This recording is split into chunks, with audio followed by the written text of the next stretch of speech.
to the Zoom chat? Yeah. You can just put it type message to everyone there, and I'll see it and post it in the chat here on the Twitch. So, and let's see if we're actually live.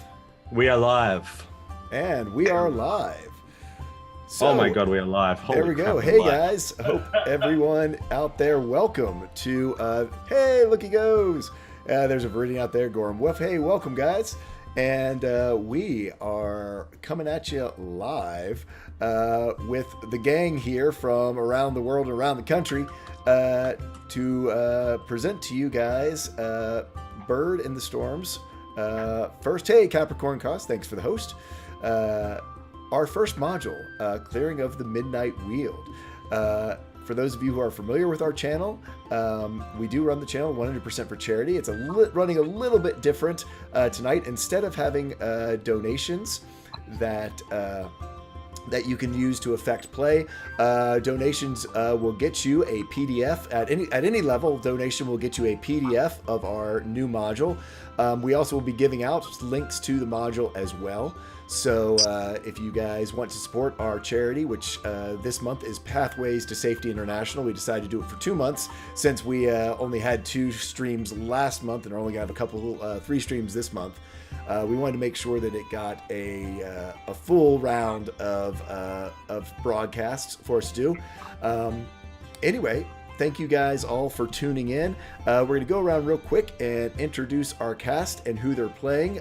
Some familiar faces, some new faces, all with new characters. And we're just going to go around the room here real quick. We will start off with Dragons Are Cats from Australia. Hello, everyone. I am the Thunder from Down Under. The Tabaxi from, I don't know, I can't rhyme. It's too early in the morning. It's 9 a.m., whatever. Hi. I'm Kyle. I am Dragons Are Cats. I am playing the Tabaxi Paladin, Distant Rainbows, aka Rain.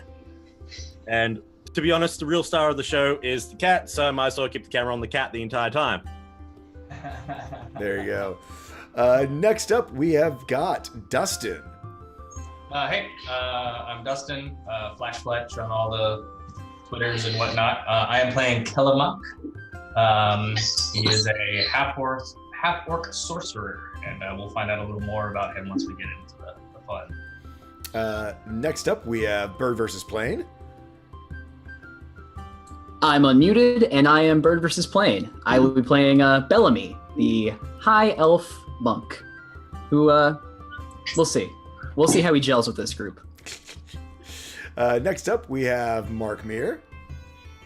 Hello, I'm Mark Meir. I'll be playing Melrod, who is a sorcerer bard of the human persuasion. There you go. And last but not least, we have our good buddy Devin. Hey everyone, Devin Henderson. You can find me on Twitter as Devin is not here, although I do not tweet. I am playing Reek, and he is a goblin bard. Cool. I am Tall Squall. I will be your dungeon master for your first look at a module, Clearing Midnight Weald. This is a module written for level 2 characters. It's meant to be a fun introduction to the world and to some of the conflicts and that central sort of tensions that are in the world. Hope you guys enjoy it. And without further ado, we are going to hop right into this. Let's get our players over on our map and show it off to our folks as well. All of our players, I'd like to introduce you and remind you a little bit of who you are and the world in which you live. You live on the continent of Laragoth. It is a society that has been on the brink of an arcane industrial revolution for almost 30 years. A world that's trying to take magic out of sort of the sequestered towers of the wizards and bring it into people's everyday lives. Most of you, no matter your background, will be familiar with the Zephyr Consortium. They are sort of the GE of the world. They, in their quest to make airships these wonderful constructs of crystal and metal and fabric to traverse the skies. They sort of spun off lots of little inventions, little magical inventions to make life easier. One of their big hits was boiling stones that you use to boil water for your tea. They also have a way for you to make toast without a fire. Crazy things like that. Household magic for everyone to use. Zephyr Consortium and their airships were sort of a flagship of the new era. A dozen of these traversed the skies, bringing travel and commerce to sort of the common man. Because before the airships, all of that was controlled by a group called the Arcana Mystica in a teleportation network, which was very expensive and was limited in the number of people who could use it over the course of day and things like that. So sort of very much the way that the very wealthy and powerful used to get around. But for the common man, they didn't really have a way to get around the continent easily and safely, and most importantly from east to west across this huge forest that's known as the Midnight Weald that splits the continent in half. Unfortunately, about 5 years ago, the entire fleet of airships was destroyed when a group of otherworldly dragons invaded the skies and basically took them over. All the airships were destroyed. Most flying creatures were no longer able to fly. They were being basically just ripped and torn out of the sky by these dragons that stayed invisible until they would attack. And flight went away for the world. Commerce, trade went back to the Arcana Mystica, but the Zephyr Consortium, not to be deterred, kept inventing, and they came up with something known as their arcane engine and attached it to a land ship, and now have this crazy idea to dig a railway through the Midnight Weald and run the arcane engine across this new highway, this new railway, to connect both the east and the west. So that brings us to our characters. The rumors were heard pretty much everywhere. From young, old, taverns, workers, word of mouth. They're calling it the City of Tomorrow. They say there's good money to be had in this new town the Zephyr Consortium's building. No special skills required. They say they can find a job for most anyone. Just take the new road out of Providence, headed west, and you can't miss it. But don't ask for it by name, it doesn't even have one yet. Folks just call it East, because it's going to be the eastern side of this road. I hear it's the start of something new. Even bigger and fancier than the airships were. A dawn of a new era, they're saying, and you can be there when it all begins. So, with those rumors in your hearts, each of you, depending on where you're from, who you are, could have made your way towards this new town, East. The main road out of Providence certainly is the way most people are going. You could have made it across the countryside, with small bands of nomads or caravanners going across some of the big, wide-open swaths of land that are on this big continent. Very few of you might have been able to purchase your way there if you had a sponsor or coin of your own, could have teleported there upon the Arcana Mystica's teleportation network. Even some of you, potentially coming out of the capital city of Falcon's Crest, could have come with the Zephyr Consortium, working on one of their caravans on the construction road that they had built to bring materials up from the capital city to this new city of East. So, with a little bit of your background, I'm going to turn it over to my characters. Where did you first hear the rumors of East and the new City of Tomorrow that was being built on the edge of the Midnight Weald, and how did you come to be here? Let's start off with Bird versus Plane and Bellamy. Well, Bellamy, you see, the heir apparent of the Buell family. His father, the eccentric man that he is, decided Bellamy needed to, build some character. Excuse me very much, but he has sent me on a path to get a day's hard work in. Is that the saying? Is that how the saying goes? Anyways, I must prove that I'm worth my heirness, so my father will allow me to take over the mantle of his one day. I don't really understand, but my wagon has dropped me off here.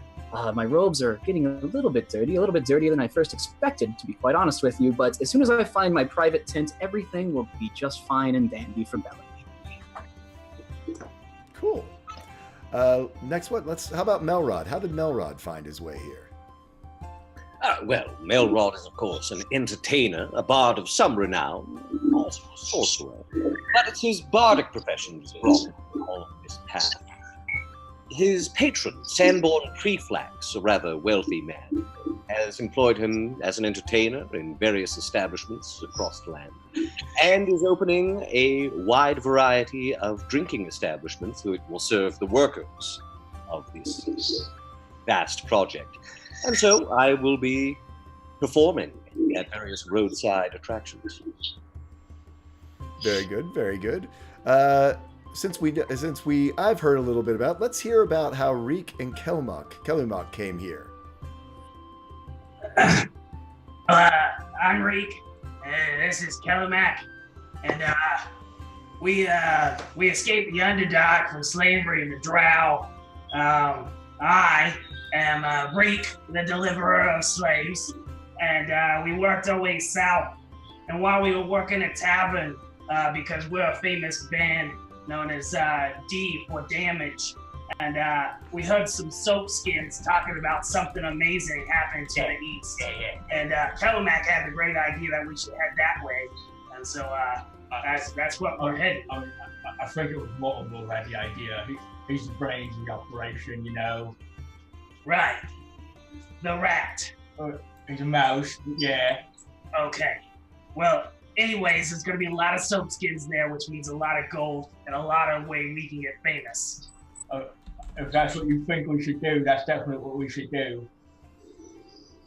That's what Mortimer thinks we should do, right? Well, yeah, that's what I said. Okay, then that's what we're Okay, going. good. That sounds good to me, yeah. Okay. Great. And last but certainly not least, let's tell me a little bit about Distant Rainbows.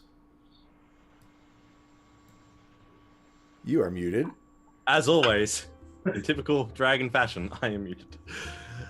I am Distant Rainbow. I come from the city of Sunset, Darexus. I am in service to the Morning Lord. And I shall always bask in the suns of the warmth and the rays. And one afternoon, it was lying upon a balcony window, and I just saw in the distance. And I followed on a whim. I also chased the bird down, and I caught it. It was delicious, so don't mock me. And my travels led me through the Mirrorvale wilderness. I protected the common folk as I traveled with a band of travelers, and then different wagon masters protecting them, until I made my way to east. In a dangerous place such as the Midnight Weald, people always need protecting, and as it's for the best for the common folk, it is what I'll do.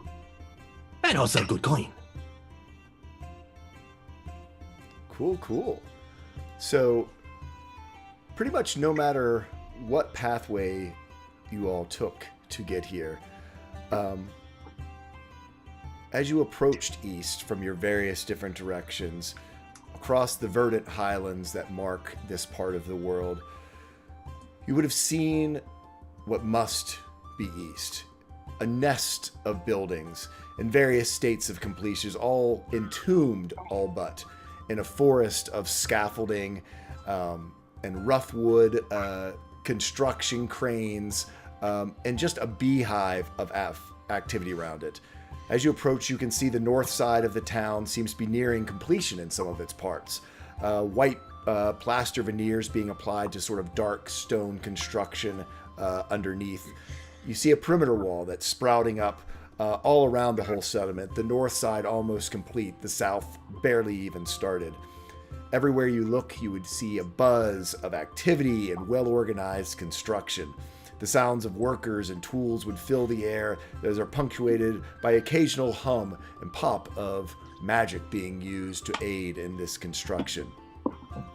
As you enter, no matter what you believe your role to be in this place, you pretty much are going to get herded along with lots of other folks who are coming in over the course of the day down to the southern section of the area. Sort of a gathering area, a corral of bodies and people. You see some that have probably got here early morning, have been sitting for quite some time. Some of you getting here mid-afternoon, basically just told to cool your heels until folks come along and tell you what to do. As the evening wears on, more and more of you sort of spot people, now growing to almost a dozen, almost 24 people. You see a dwarf. Everyone has told you, just wait for Workmaster Dugan. He'll tell you what to do. And I'm sorry, did someone... Oh. I'm seeing... Yeah. Oh, I don't hear you. You're muted. Let me... Yep, unmute. Okay. What is their reaction to us? Believe it or not, there is not much of a reaction to a half-orc and a goblin. It seems as though this area, I mean, you see all sorts of different folks here. Woo, thanks, Lindy, for the raid. You see folks of races that you've never even yourselves seen before. You see hobgoblins here. You actually see a bugbear who is working up on one of the walls. It seems as though the Zephyr can sort them pretty much. If you're going to put in a hard day's work, they want you. And certainly being a half orc with the extra muscle and size that you bring, and even being a goblin with the small ability to get into small spaces is makes you a valuable member here. So pretty much there's not much shock or awe as any of you come into this space. Fine robes, tattered clothes, no matter what it is, it's pretty much a head down to the workmaster's area and get your assignment. So as the end of the day comes along, you finally do see a dwarf come striding out with confidence. He's obviously still very muscular and active. However, it seems as though his sort of role in supervision has brought some extra pooch around the center. Gone a little soft, but forearms like ham hocks. This guy, he's got a deep red hair and long red braids that he wears in two tight braids, almost coming right off of like his sideburns that come all the way down. They're flecked with silvers, but walks with confidence even among this group of folks of varying stature and height. He walks himself over to a box that's sitting there and hops up on it and begins to look all of you around, sort of eye to eye to eye, and he goes, "So, here's the new group here. You all put in a hard day work, you're good by me, lads and lasses out there. If I catch you slacking off, boy, I'll tie this beard back and I'll show you what's for you. Got that? Resting's for down days. Everybody earns their coin on this site. You're not going to stay on my site for long. Got it? I'm here for 3 reasons.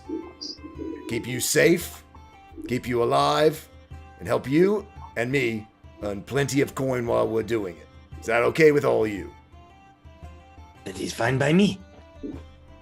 Yeah. So, Excuse me, Master Dugan, there seems to be a misunderstanding. I'm not here to apply for a job as a manual laborer, though, of course, such is honest work. I am here as a storyteller, an entertainer. Some arrangements had been made. Sanborn Preflax, proprietor of several inns. We don't have no inns ready here yet. Ah, yes, but certainly there are camps and fires around which tales may be told. You're more than happy to do that after you work. Very well. Are you trying to run in on our turf? On your turf? I don't understand. Yeah, we're the bards here. Oh, musicians. Yes. Well, you must understand, I am not a musician myself. I dabble a bit in musical instruments, but I am primarily a teller of tales and stories. I should think our talents would complement each other rather than compete. Soapskin's using fancy words. I don't think I understand what you're saying. He wants to be a singer. Oh. We got an open position for a singer, yeah. Oh, very well. Well, since you guys make such good friends already, I'll group you all together. And you see he starts to group people over, pushing some people one way. He pushes Bellamy over with Melrod, Reek, and Kelmock. You, the cat, we'll put you over here. And then you see another sort of, really just sort of hayseed of a guy. He has sort of a straw hat, wearing sort of high waters, and sort of torn up shoes. He sort of pushes in the group with you, and he looks over to all of you and just goes, look around you. This is your squad here. So, first, names. And he puts his hands up to his temple. And he goes, you first. And he points at this sort of hayseed of a kid. And he sort of takes his hat off and kind of nervously goes, well, hi. I'm Nathaniel ONeal, but everyone calls me Nate. I'm from over there yonder by coast where I worked up with my pa fishing in the mudflats. I heard those airship folks were starting something new, and well, I reckoned I should come be a part of it. As he does this, you sort of see his sort of very threadbare homespun shirt, sort of burlap trousers that are worn away, some suspenders sort of keeping up just a rope for a belt, and his toes sort of sticking out from between his shoes. Dugan then sort of looks over, points at Bellamy, and name. So tell us a little bit about Bellamy and what he looks like, his description. So Bellamy that's about like 5'9", 5'10". He's a high elf, so very sharp, defined features. Sharp features, but still yet that soft, kind of radiant, glowing skin. He looks like he's never worked a day in his life. Like he's never had to stress about a single thing, ever. He's wearing these flowing white robes that have these kind of ribbon-like trails that come off with this golden floral insets. And on the inside of the white robes, there's like this blood red coloring. So whenever he does move, you get these flash of colors just as he goes. And the entire time he's been here, he's not tilted his head down at all. It's been this very refined practice stance the entire time. But when Dugan asks him for his name, he lets out a little bit of a chuckle and says, I'm sure you're all quite aware of who I am, but sure, we can make with the pleasantries. I am Bellamy Buell, heir apparent of the Buell family, but perhaps you know me more by my well-regarded and much-loved sobriquet, the Belle of the Ball. And he strikes a pose as if he has been practicing this pose in a mirror for years and years, just perfecting the way the ribbons hit and fall off of him. And he just keeps it. You're not sure if he's like waiting for applause or some sort of... He gets applause from Elroy. And that's when he breaks it after just big beaming grin. Yes. Very nice. Very nice. Dugan Thank you. then points to to Melrod.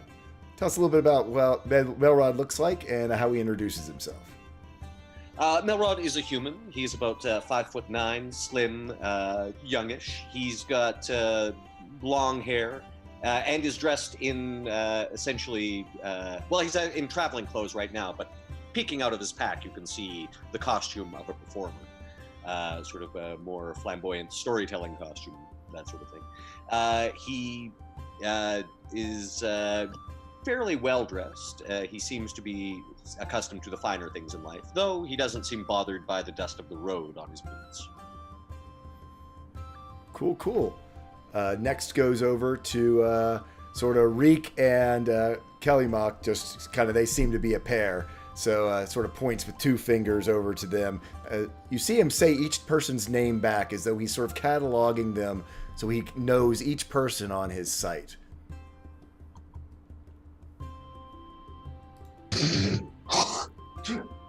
Name's Reek. That's Kellymock. And as you guys look, you see that Reek has a dirty, mangy, mite-infested mohawk that falls back into a few dreaded, knotted rat tails. His eyes are piercing bright yellow, and you're set at unease with the absence of eyebrows or pupils. His nose looks like that of a pig, but it's scarred and gnarled, often drips nasal drainage. It looks as if it was once longer, but has since been cut down to its base.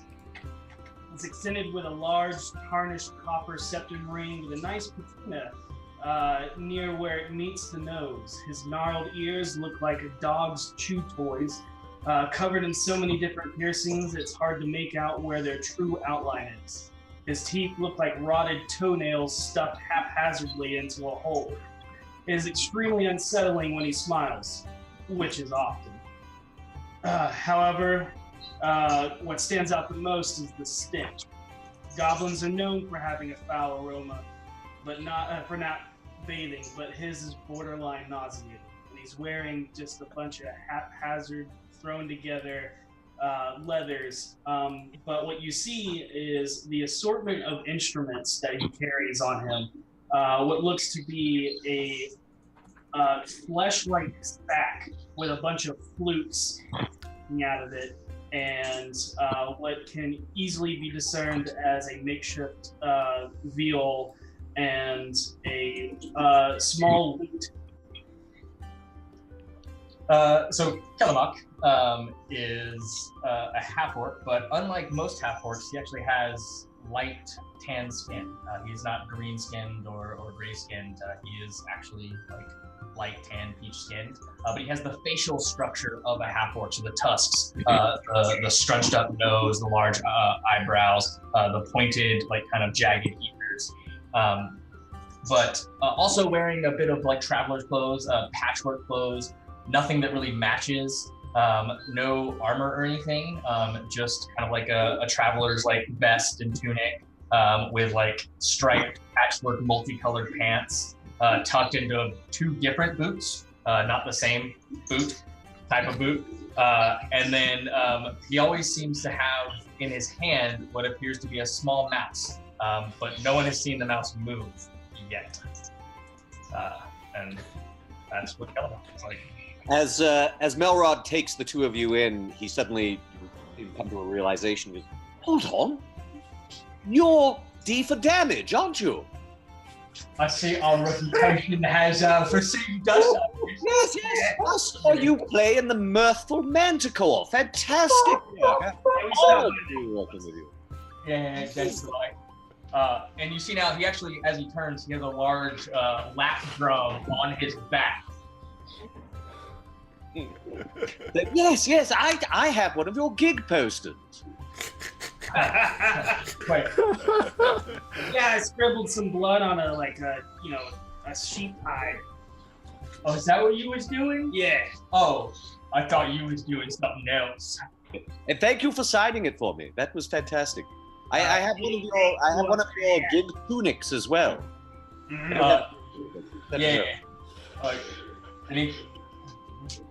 I think so too, Mortimer. I don't know. I think he's a little crazy. Well, I am honored to be in the presence of D for damage. well, bask in all of my glory. And that's it was the smell that reminded me, actually. yeah. Quite. I mean, you could have been any goblin with a mohawk, but that stench, yes.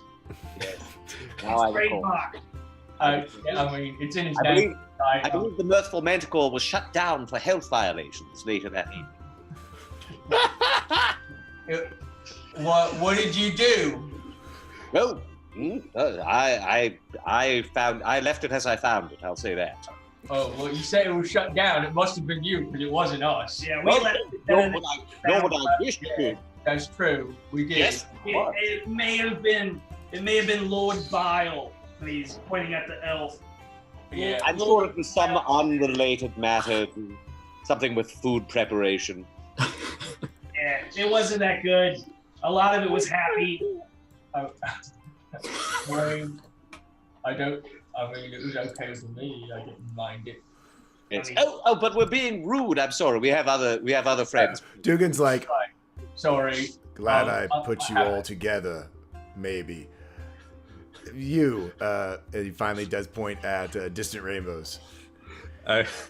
Okay, so this entire time, Distant Rainbows, or Rain, has been sitting down like the best of cats, in the full cat stance, and the big, fluffy, sandy yellow tail has just been flicking up and down, and it's just been a subtle, loud purr, just.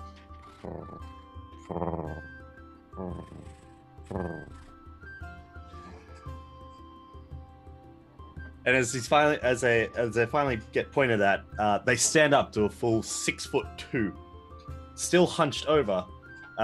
Their green cloak that billows down their back from about the waist down is just covered in mud and gunk. It looks like it's been trailed through a lot of stuff. There's tears in it. Wearing this lovely, wonderful patchwork green tunic that hides underneath the chainmail armor. Rapier on their side, and one little shoulder bracer. As looks to everyone, pulls out, just gives a nice little lick to the paw and goes, Distant Rainbows from the Mirrorvale Wilderness. It is a pleasure to meet you all, and I hope we can spend a lot of time basking in the sun together. I look forward to hearing your songs, D for damage, and seeing what you're all about as well, Mr. Bellamy. Just gives a once up and down. Yes, we shall interact socially at some level, assuredly. And just kind of steps away from you a little bit. You see Reek trying to subtly speak to Kellimac, but the size difference means he has to project. He says, "Holy shit! I thought that was somebody's pet." I did too. I was like, "Oh, I never seen no cat that big before." And then he started talking, and well, I mean, I understand Mortimer talks, but I mean, I gotta keep Mortimer away from him because he might eat. Yeah. But dicks. The only thing that gives Rain away is the chinking of the chainmail, as on all fours does the cat thing, rubs up against the shoulder as they come in and around you both, just go. Is that Snack? And you can call me Cat if you want, but Rain is fine. It's not raining right now. No, not yet, but when it does, I shall sit between the two of you. So, are you like named after so are you like sun shining overhead right now? Is that your name? Like Sunny? You call it rain when it rains, and I don't. I was born on the day of a distant rainbow off in the hills. A pleasure to meet you, Distant Rainbow. And you, my elven friend. In Elvish, he gives a traditional greeting to Bellamy. And Bellamy will return it in Elvish, with just regarding Melrod with the highest of praise right now, almost as if it was finally someone on my level. So Dugan, seeing you guys getting along, sort of smiles to himself like, got the right group together. And he looks at you and goes, so, like I said, this is your squad. Most important asset out in the Weald is each other. So start getting used to having an eye out for one another, what each of your strengths and weaknesses are. Still a few hours before nightfall, so I recommend you all cozy up somewhere and get to learning each other. At this point, you see him, he throws out a small pouch that clinks as he throws one to each of you, and it clinks as you catch them. Here's your first week advance. It like goes past me, and I have to like run and like pick it up. Low decks. You'll want to hold on to that. That's your first week of advance. Rain literally bats it out of the sky and plays with it and realize, yes, wait, What? like nothing happened. How much is in the pouch? Is 10 silver. And I know most of you, and he sort of spots. Is that a lot? Oh. Middling. It's good enough. Not as good as the bonuses when you bring back bonuses from the Weald. But each week, you'll get 10 silver for staying on the job, bonuses on top of that for how many carts you fill and anything extra you might bring back out of the forest. Now, I know most of you want to roll it over to the ale cart, especially all you bards, all you singers, but you don't show up sharp tomorrow morning for your first shift. I'm going to be kicking you out of here. That's no bonuses. And once you're kicked out, no one gets back on my site. Everyone stays safe. Everyone stays sharp, or else you're going to die out there. Now, get along. Take any empty tent that you want out there. Don't go getting into other people's stuff. We've got some guards who keep an eye on your things and make sure you don't keep an eye on anyone else's things. And, like I said, get to know one another. Excuse me, sir, but I just wanted some clarification on what our job actually entails. Are we to go into the Weald and essentially remove any threats? Is that our objective? No, that's what the scouts are for. Show up at the cart yard tomorrow morning, and I'll give you your assignment. You're all clearing debris until you get a little bit more used to the things out there. Of course. And I would kick myself for not asking. There's no extra supervisory positions available currently, yes? Not yet. Pretty boy. Oh, well, thank you for noticing. Does your ale cart have cream? This Avery might have a goat or something. He kind of looks at you questioningly. The tongue sticks out just a little bit. You, all of you guys, as you look, you see Nate just jaw dropped open looking at this 10 silver. And, well, I ain't never seen this much money, well, ever. Well, be sure to invest it wisely. Well, so, are we going to get some supper? They said something about there was food later. And Yes, I guess I can pay for some now. What was your name? Nate, you can call me Nate. Nate. Yeah. Did you know that? And, Yeah. and all of y'all, like I said, I'm just a fisherman. I came over, well, because I wanted to find some more money. You know, my whole family, we've always just had the shack out on the mudflats, and I don't know, I think I want something more. And so I just picked up my hat and started walking, and here I am. And now I'm with you guys. So what brought you guys here? Oh, I suppose the lure of the road. I do enjoy performing in cities, but it's nice to get out of the country. I followed the deliverer of slaves. Yeah. This sounds almost like slave work. A little bit. That's what we was doing down there. Yeah. But Now- they're nicer though. They hadn't stabbed me yet. No. That's- They are providing food, and we do get coins, so I guess it's not total slave work. No, I guess not. which is probably for the best. Distant rainbows here to catch the winds on a different plane and to feel the warmth of the sun in a different place. It's the little things like that. I have no idea what you just said. He likes laying around. You will notice tomorrow when I find a wonderful warm spot to sleep in. Why didn't you just say that? Because we have to enjoy the beauty of the world sometimes. Mortimer agrees. Nate sort of looks over at Melrod and Reek and Kelmuk, having heard y'all's back and forth before, and goes, "So are y'all famous?" Well, I mean, obviously. Yeah, I'm surprised you haven't heard of us. Yes, they sell tunics with their name on it. That's true. Y'all have tunics with your name on it? What?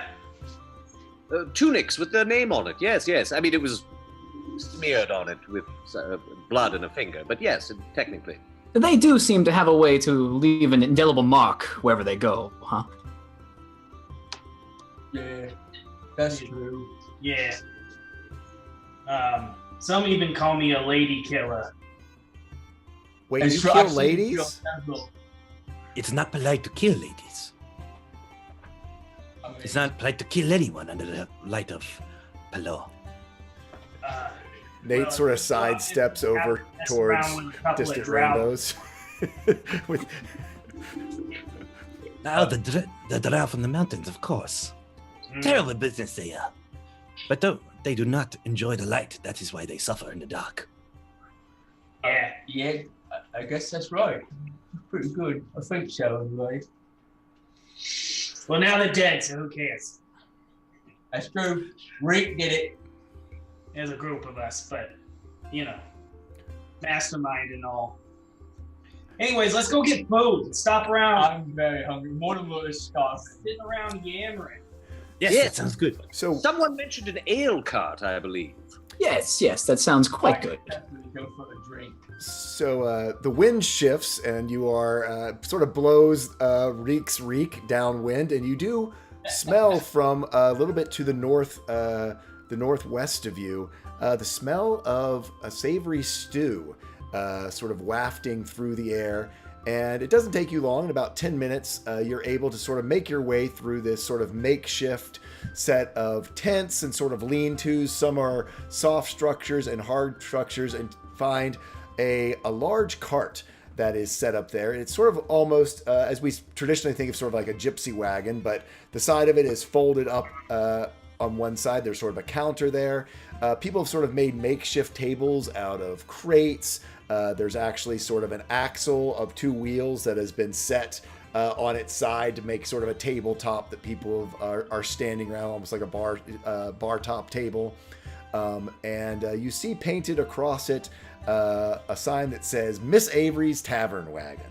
And that is definitely where you are smelling smell of savory stew. You do hear the sounds of sort of good cheer, people talking amongst one another, clinking of glasses, and doesn't seem to be a lot of like super active rowdiness about it, as a lot of these workers have come in from a day of hard work, just getting a drink and some food. And as the sun is beginning to set, campfires are being lit. There's torches around, some magical lighting as well. And you see an older human woman standing there. She's wearing a long skirt, sort of has an apron on, that seems to be serving out both food and drink from not inside the wagon. She's actually sort of reaching up and grabbing things, as they seem to be sort of pouring beer from inside the ale from inside the cabin, and she's cooking over to the side on an open fire. And sorry, what did the sign say? Miss Avery's Tavern Wagon. Okay. I'll approach the lady. It's like, Miss Avery, I presume. Why, hello, how are you? Very well indeed. I am Melrod, a teller of tales, and I wonder if I might impose upon you to allow me to spin a few stories by your fire. Well, sure, everybody's welcome to spin a few tales out here. We get plenty of tales coming out from the Weald every day. But maybe something nice instead of something dark. I've certainly appreciated Yes, something to lift the spirits, perhaps. Well, I yeah. have quite an impressive array of stories. Well, that sounds just fine.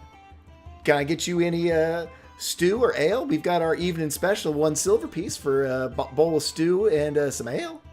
That sounds excellent. And actually, I'll buy a round for my friends as well. Well, look at you. Aren't you just the nicest gentleman? So that will be everybody plus Nate, I guess. So that would be 6 silver, please. Well, tell you what, if you're going to sell some sales, I'll give it to you for 5.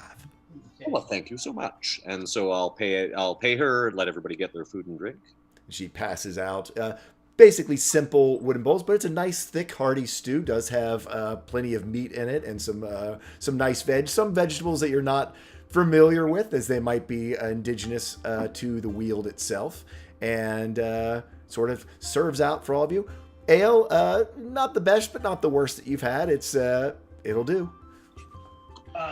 As she delivers this food to at least Reek, she notices that he has a makeshift plate already of everything that they're serving, but it's all very obviously half-eaten.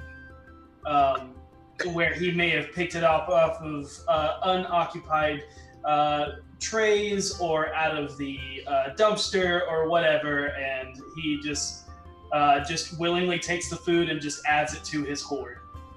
So yeah, there's extra. We'll say because she's basically handing out bowls that you just sort of keep dumping it in on top, mixing it in with the fresh stew, with old stew, and jerkies, other people's dry rations that they might have left half-eaten. Out and about on the thing, basically bussing the tables, and Miss Avery, trying to be polite, and goes, "Well, aren't you the sweetest thing for cleaning off the tables?" And You're welcome. Anything I can do to help. thank Listen you. You two are quite the survivors, aren't you? Always thinking, always aware, huh? What? He doesn't think much, but yes. Yes. When you're a slave, you gotta learn to survive. That's true. But you It's a wouldn't tou- know anything about that, would you, soft hands? Well, Soft hands. I must say, I did recently go without eating food for, how long was that? 6 hours. And that was quite a tough afternoon. We missed tea, we missed second snack. But yes, beyond that, I don't know. How long was it for you? What, 8, 9 hours? Gaps between dinner? 6 days. Yeah. What? Is that before or after the 2? Your friend must be mistaken here. You said he doesn't think much. Days must be wrong, correct? Hours, yes? No, it was actually, about 5 days. You know, he usually adds a couple more because he starts putting fingers up and then he loses count. And you're still living and breathing before me? Yeah. Pretty well. I mean, I think so. Those days are long past, and now we're famous, obviously. This guy knows who we are, and soon you will too.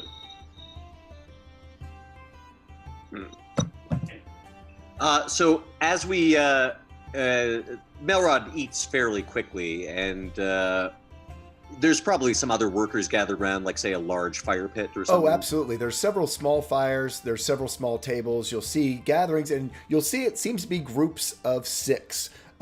Small squads like yourself who sort of are all sort of congregating together, but in this sort of communal space. But you can sort of see the dynamic of this work camp, of how people have been put into these squads that work and spend their time together.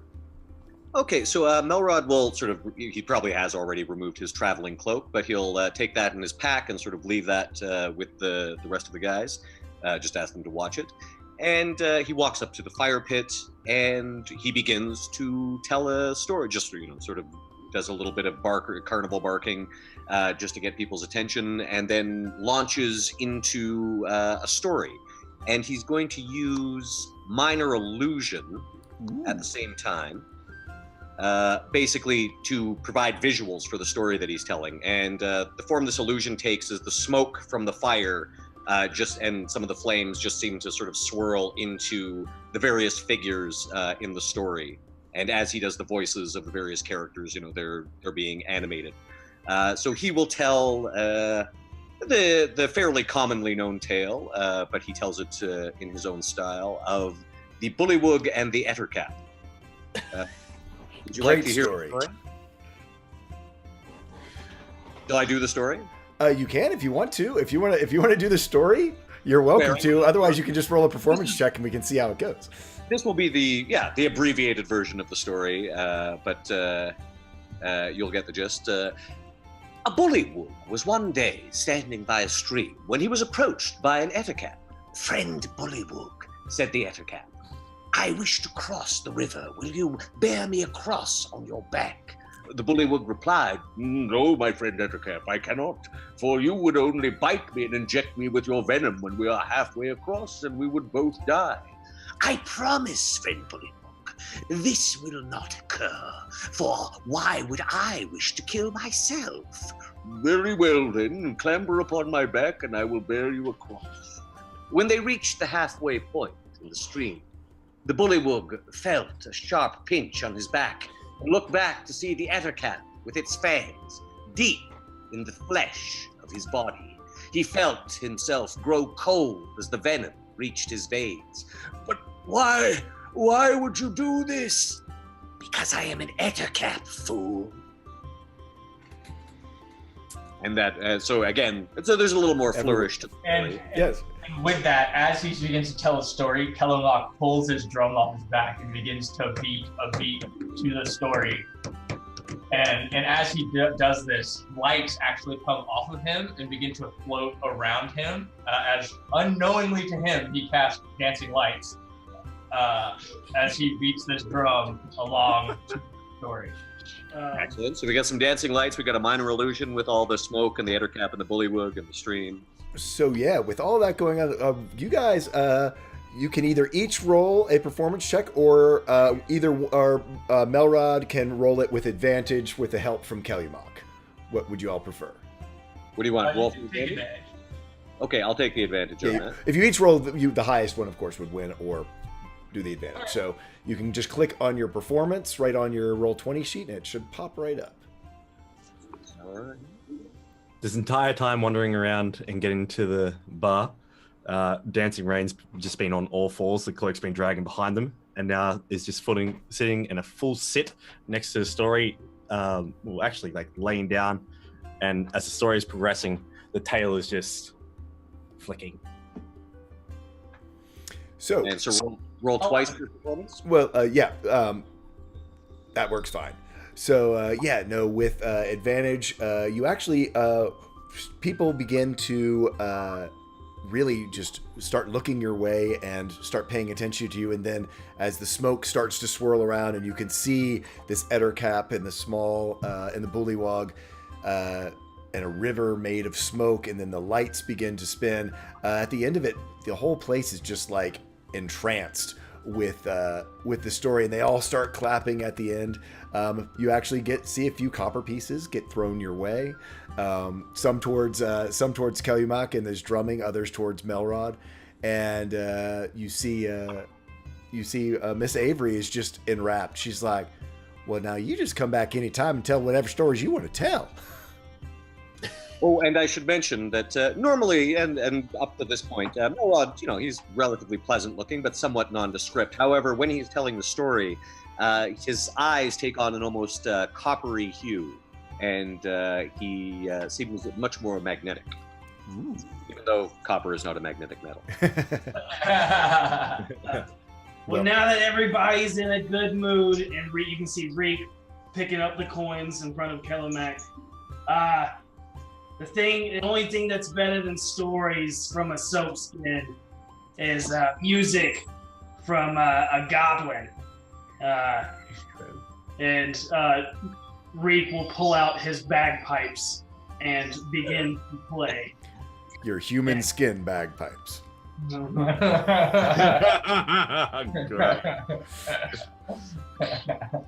I'll surrender the stage to them. I'll have gathered my coins, and I'll go off for another ale.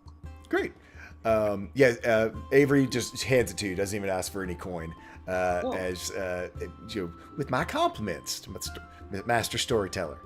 And she looks at you, she goes, I hear they're building a real fancy place up on the north side of town. It's not going to be ready for a couple months, but, you should go up there and talk with them about maybe getting a job. Will anyone be there presently? Oh, no, they haven't come in yet. There's still no roof or walls on it yet. They're going to call it the Gateway. It's going to be all fancy. And an apt name. Thank you very much, madam. And Reek, you going to go ahead and start your performance? Yep. There you go. It wants to be a 12. On a 12? People keep getting distracted looking at the bag of your bagpipes and going, that's not... It's leather, right? That's leather, right? Leather? Yeah. Isn't that leather? It's a tanned hide. Oop. Oh, they froze. Oh, they froze. Let's see if they unfreeze. Send good vibes, unfreeze. Hide. Yep. Do I unfreeze? Oh, yep, you're back now. You're unfrozen. Okay, sorry. I said, yeah, it's a tanned hide. I'm just going to step away from the keyboard while Melrod is in-game relieving himself. I'm going to do the same thing. No problem. That's commitment to the character, y'all. There you go, exactly. Rain looks over to whoever said that about the lever and is just, Well, you see, have you ever seen a tiger throw rug? Yeah, I think so. Yes, we have several. My cousin died in that kind of circumstance. In service below. You see Nate's eyes begin to well up. Just the idea. Oh, Well, that's just terrible. terribly tacky. Yes, they went out of style several years ago, young Nate. No, that was leopard print. Tiger's still in style. Which is why I'm happy to have no print at all and just have the nice yellow fuzz. Which reminds me. Rainbow sits down, hikes up their pants a little bit, and just begins to lick. Begins to clean himself. The whole leg cats, the leg goes up in the air and the whole shebang. This is quite the learning experience. That's a different kind of show. What show? I am bathing. I cover the little mouse's eyes. Avery sort of sees this going on, and she's like, "We have a place back around where you can clean your a shower." No, this is fine. This is fine. It's just 2 copper to use the one we have, and then she kind of trying to be overly polite, just kind of averts her eyes and looks the other way. Nate, while he's sitting there, keeps sort of looking over his shoulder, and not far in the distance, and certainly from where you're sitting now, you can just sort of see this huge wall of dark trees that makes up, the border of the Midnight Weald. And I need everyone to roll me a perception check. Ooh. Let's see how well that goes. Alright. We'll let Melrod Here we roll go. one when he I gets feel there's a back. perception check Oh, on you. yeah. Yep. Perception check again, just you can click it right on your sheet. Thank you. Way too busy cleaning myself. I've got a 20. No, not with advantage. It's going to be an 8. So it's the first numbers for regular roll. Then if it's advantage or disadvantage, you take the higher or the low of the 2. Gotcha. But so perfectly in story, you were off relieving yourself. We have Kellymark, who was distracted by whatever, worrying about the his poor mouse's eyes as Distant Rainbows was cleaning theirself. Reek, you see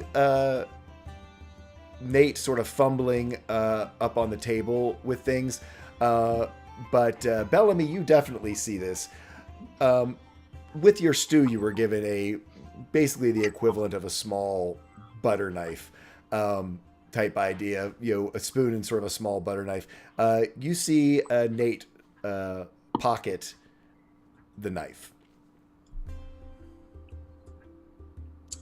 Bellamy will lean over the table and kind of close enough to be kind of a whisper, but still loud enough for probably anyone in the group who's close by and listening well to hear. Just be like, I say, if you need some sort of protection, I'm sure they sell something around here. I don't know how much good that's going to do you out there against whatever's out there. Well, I don't have no weapons, and I heard terrible stories about the Midnight Weald. My papa used to tell me it was the most horrible place in the world. What kind of stories did he tell you? What is out there exactly? Well, horrible creatures and beasts that will eat you alive. People get lost in it and never come out. Oof. Is anyone else listening into this, or are they all done? Because Rain's still there, sitting down. But are you all right? Still there, still in the vicinity. Melrod just returns from relieving himself. Great. So, what are you guys talking about? Oh, young Nate here was telling me about the horrors of the Weald and what kind of nightmares exist out there. Which did you say the horrors of the Weald? The horrors of the Weald. Horrors. Yes. I just wanted to be sure that. Okay. Yes. Yes. If that was a different word, then yes, that would be quite a different story. Yes, I don't think the tavern is open yet. So yes, very well. The horrors of the Weald. Well, what sort of thing can we expect out there, Nate? Like I said, my pappy just said that there was awful things, and as you're saying this, his voice is kind of getting higher and higher, and Miss Avery comes over, and she goes, "Well, like I said, people tell we hear all the tales here. Well, there's tiger spiders that leap down from off of the tops of the trees and just will land right on top of you and bite your head right off. That's what they say. And then there's the tumble beasts that go rolling right through people's carts and 10 men leave them all squished and crushed. And then there's crystal worms that they get up through your shoes and they just eat you from the inside out. It is terrible. Oh, good thing I'm not wearing any shoes. I've never heard of any of these beasts. Well, surely this is a frontier that man has not yet encountered. Well, that's why it's been so tough. That's why they've got all the scouts that are out there, and then they've got the warlocks who are trying to hold back the magic, because magic, they say, doesn't work right unless you've got the warlocks holding back that sort of dampening field that the Midnight Weald has about it. Magic doesn't work. I don't like the sound of that at all. Well, where y'all are working, y'all don't have to worry about it. You just don't have to worry at all. You just stay with your cart. And just follow what Dugan tells you to do, and y'all be just fine. Everyone will make it back just fine. Yes, magic doesn't work right. I do not like the sound of that. I say, Master Reek, are you footless and shoeless now because you choose to be shoeless, or would you like a pair of shoes? No, I'm good shoeless. I don't want worms bearing up through my shoes. But the shoes, okay. The Cloak actually begins to pull off his boots, and he pulls off both of his two different boots and just throws them over his shoulder. Smart. Good thinking there, Reek. Yep, no shoes, no worms. No shoes, no worms. That's okay. Well, I guess my shoes are just going to be fine then. Tumble beasts, crystal spiders, worms rather. What was it? Tiger spiders? Oh my. I'm glad that we're not in the scouting parties. Yeah, I think debris collection is right up about my speed for all this stuff. That is fine. I will be sure to protect you if you need the help. He saddles up. Also, I can't wear shoes either. My claws get in the way. Speaking of protecting us, Mr. Rain, besides licking your nether regions, what is it that you do? Licking his nether regions? What did I miss? You've missed quite a show. You gave quite a show, and you've missed quite a show. Oh well. We'll be on tomorrow night. I can catch it then. As Rain's finishing licking up their arm, they just look over to you. Well, I am a spreader of the text of below. The holy light as it shines down on all of us, as we bask in the sun and intoxicate ourselves from the holy warmth that is the sun.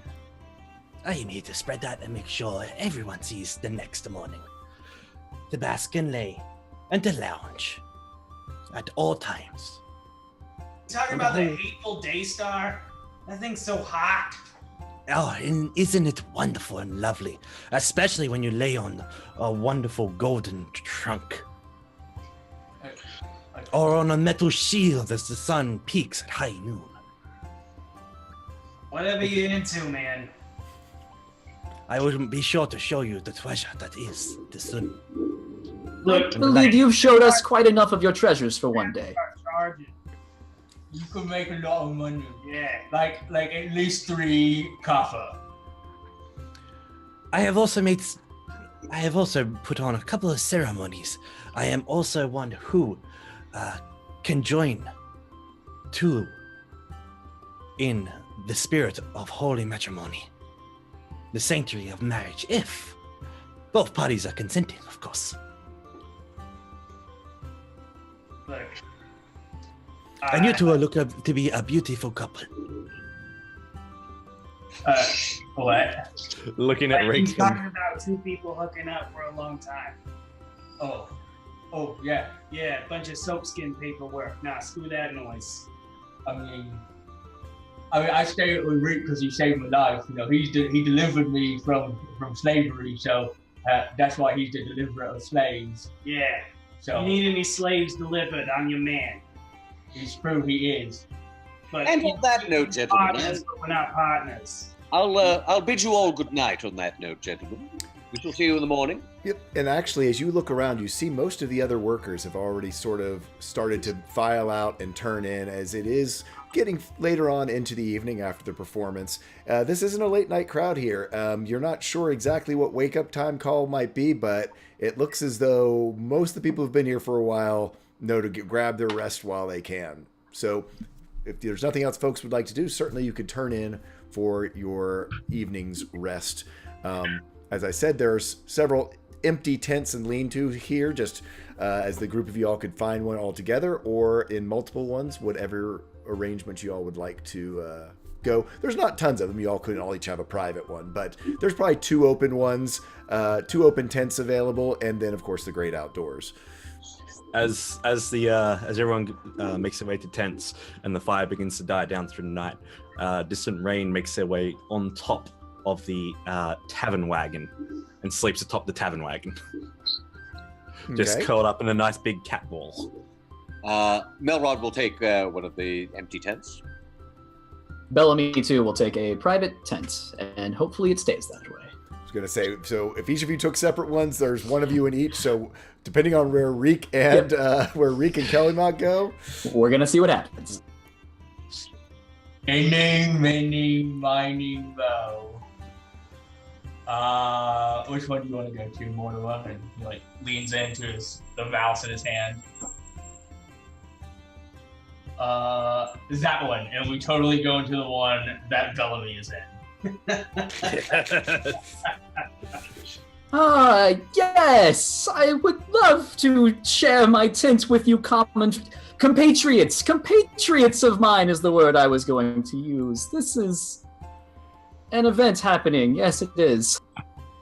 All right, excuse me, pardon me, coming through, and he just kind of flops down onto the ground, right next to him, and just instantly just passes out. Reek lays down, and instead of using a pillow for his head, he uses a pillow for his feet, and it is your pillow. My pillow.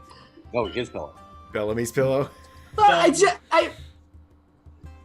Yes, better get those nice and rested. And I'm gonna go to this corner a bit. If I make any sobbing noises, just ignore them. That's my usual sleeping. That's okay. It's okay. It's gonna be okay. It's gonna be okay. And I'm gonna curl up in a corner in a tiny ball, as far away from the stench as I can make it. at some point probably just grabbing some dirt and just like anything to prevent some of that stank. So Melrod's got a tent to himself then. Yep. Suddenly you find yourself in a tent by yourself. Oh, excellent. Well, then he, sets it out, sort of claims the whole tent for himself. He, of course, as is his wont, he has, a pipe of pipe weed before bed, and he'll just basically he sort of spreads out, so it's like he's got the entire tent occupied with all his stuff spread out. Yep, we can see how long that lasts through the course of things, but yeah, for sure. You get everything spread out, and it's a quiet night. It's a well-guarded area. You were in sort of this construction zone. As a high elf, Bellamy really only needs 4 hours. Do you do anything? He doesn't need 4 hours. He only gets 4 hours. Okay. Yes, as you are awakened. At the end of 4 hours, he gets up, he goes outside of the tent, and he just continually casts his one spell, Prestidigitation, on himself to try to get that smell out of the clothes, because it's been lingering for 4 hours, man. Just, no. It'll come out. It's not coming out. And as he wakes up, he actually notices that Telemach has the mouse that he has been holding and talking to this whole time. And Bellamy gets a good look at it, and it is a mouse, but you're not quite sure how long it's been dead, but it is very much a preserved, dead, petrified mouse. So this is how the other half lives. Okay, great. I cannot wait to go back to the original half. Great. Also, another thing that kept you up and fought your sleep, and you can probably still hear it from where you are, is because of Reek's nose, which has been obviously cut off down to the base. It's almost Red Skull-like. Is one of the worst nasal drainage, snoring, just a whole cacophony of gross sounds throughout the night. It's a sound, should he make it through this adventure, that Bellamy will remember for years to come. Will haunt his dreams. Those silent nights where he struggles to sleep, that is the reason why. Okie dokie. So the night passes uneventfully, and pretty much with the first light of dawn, you hear like the old-fashioned. I'm an old guy, so I think of the Fred Flintstone whistle. Goes off. It just echoes throughout this whole work camp, and there is a sort of that quiet yawn and stretch and peace about the place as you first get up and get going, but it quickly becomes sort of a bustling group of people. Pretty much everyone you see is heading in the direction of Miss Avery's tavern wagon. So how do you guys greet the morn? I will, as his little morning routine, he gets, washes up as best he can. We have, I assume, rain barrels or something to wash in? Yeah, as Miss Avery said, you can get warmed water over by the tavern wagon for 2 copper. An actual sort of little, small sort of shower-esque stall, or there's just open rain barrels all around the area that you can use just to splash water on your face or whatever. He'll pay the 2 copper, of course, out of the proceeds from last night. How much was that, by the way? Let's roll a die. Let's see. We'll say that was probably 2d4 worth of copper. Hopefully enough to pay for it. So 4 copper. Okay, yeah. Spend half of last night's proceeds on the shower. Are any of the guys in line behind me? Yeah, what is everyone else up to? Distant Rainbow was basically awake before the sun, tail just flicking, and is still basically sitting up there just basking in the sunlight. So yeah, Melrod, you see him up on top of the tavern wagon as you come around. Little awkward as there's no sort of top to these showers, so he can sort of look right down into the stall. And that's just that loud purr, just.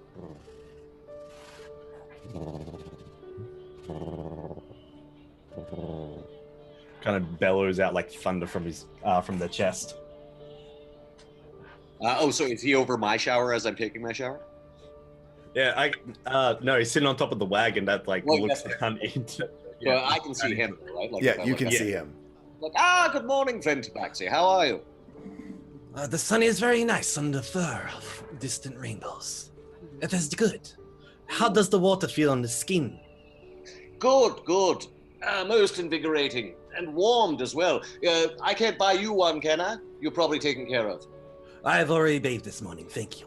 Ah, yes. Sorry, I missed Yes. the No, so, that is fine. I assume breakfast is being served? Yeah, you as you walked in, you saw Avery basically has a one-stop menu for the crew. It's this morning. It's porridge with an egg cracked in it, and coffee, strong and dark. Okay, For so one- I guess I towel off and head over to the thing. Will Distant Rainbows basically be joining me as I walk along? This rainbow does basically comes down in just one quick little jump and lands on all fours and just trails alongside. And even though is on all fours, it's still up to your hip. Very They're well. walking. Let me buy you breakfast. No, of course, that would be wonderful. As the cat head turns up towards you. If they have cream, that would be nice. They should. I think someone mentioned a goat. Ooh, I would like a goat. Goat legs are also tasty. Oh yes, but we want to milk the goats, and we'll see. We'll see. That is true. Goat's milk is, okay. Can be sour at times depending if you're on a vessel. That's about this time that you guys see Reek.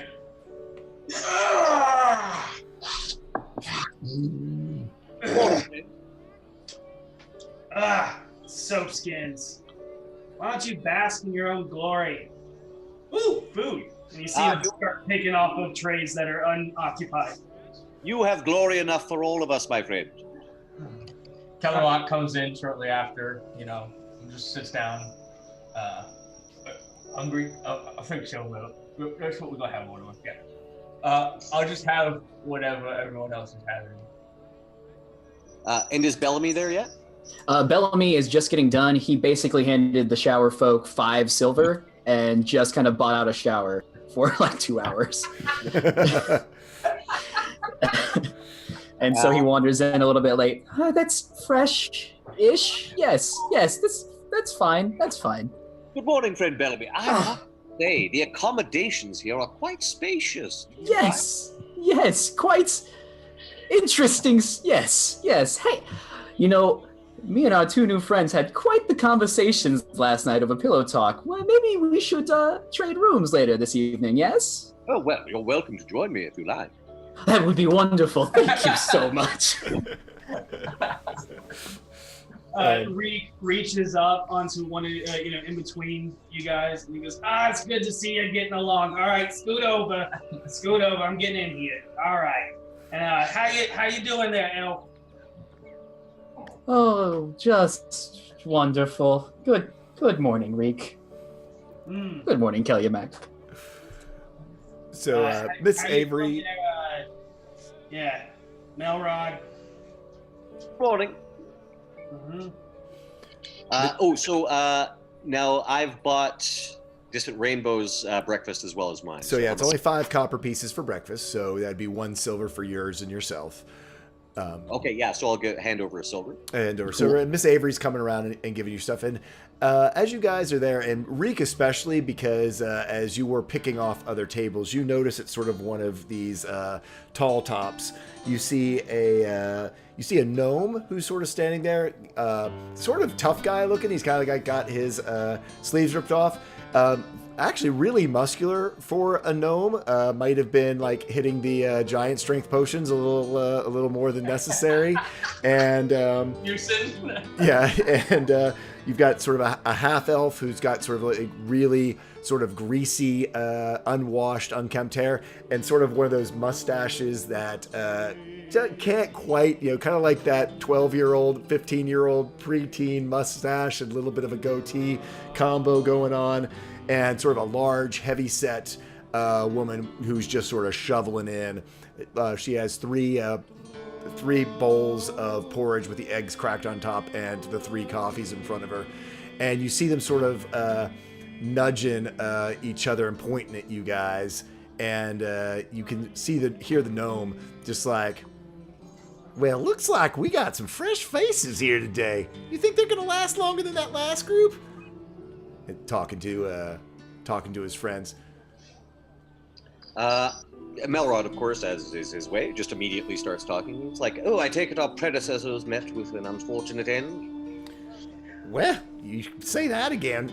They couldn't even recognize that guy once he pulled them out from underneath that cart. His face was plumb ripped right off when that cart went crazy. But don't you worry, I'm sure you'll be fine. You just take care of yourselves out there, boys. Do not fear. If any of them perish, I shall conduct a rite, so they will be at rest. Well, isn't that handy, huh? I feel so much safer now. Are you just gonna kick dirt over us? Well, no matter the amount of dirt, I'll just always lick myself clean. It'll be fine. Okay. I do not have to worry about that.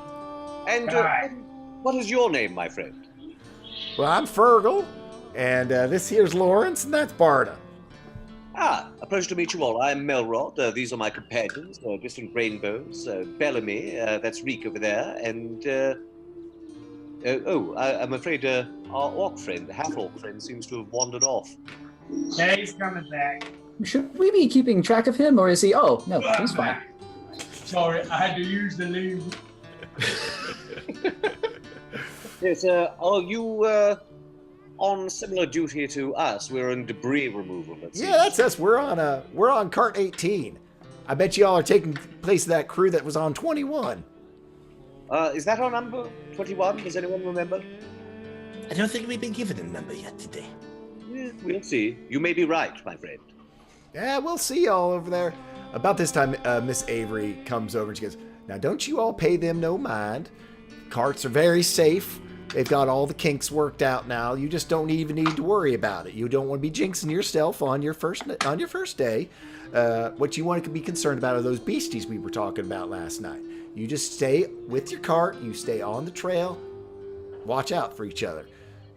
And she passes out the food to the rest of you. So 5 silver for each. I'm sorry, 5 copper for each of the 3 of the Bellamy will pay for Reek and Kelly Max if Rain and Melrods are taken care of. Yep. So that'd be 15 copper, silver, and 5 copper. Gotcha. Thanks, Bellamy. You should. Fast friends, yes. The beasties, yes, they sound quite terrible, but what exactly happened to this last crew that was so mangled in the face? Oh, don't you worry about it. Just don't you worry about it one little bit. The Zephyr Consortium has assured us that everything is taken care of. There's no problems whatsoever with the carts.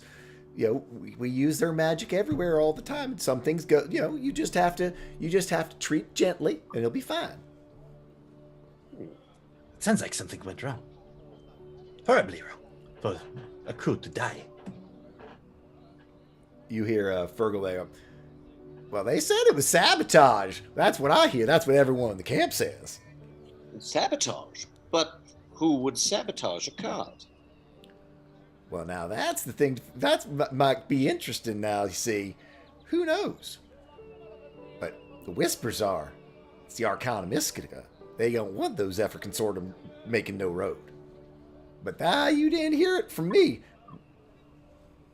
Of course. Yeah, rumors. You know how it is with rumors and bards. I do not. Well, bards listen to rumors. All stories ring true. I suppose. Though it's sometimes best to sift through falsehood and discover truth. About this time, you see Nate sort of stretching and yawning and coming up from the direction of sort of the camp, and is like, "Morning, y'all. Ooh, they got breakfast? They do indeed. Let me treat you, Nate. Oh, well, I have all this money. I haven't even been able to spend it because y'all been so nice to me. Well, thank you. Yes, breakfast for our friend, please. Y'all are just so darn nice. I really do appreciate it. Reek hands him an apple that is obviously has 3 bites taken out of it. Nate actually takes it and turns it over and goes, "Waste not, want not," and bites out the other side. See, this kid gets it. Nate knows what's up. Nate knows what's up. So you guys spend your morning. After it's only about 30 minutes after the whistle is done that you start seeing pretty much everyone who's at Avery starts moving away over to the west, sort of out through the unfinished wall area. And Avery sort of comes over and starts cleaning up, even if you aren't quite done. She's like, "Well, y'all don't want to be late. Y'all need to get over to the cart yard so that you can get your assignment and head on out."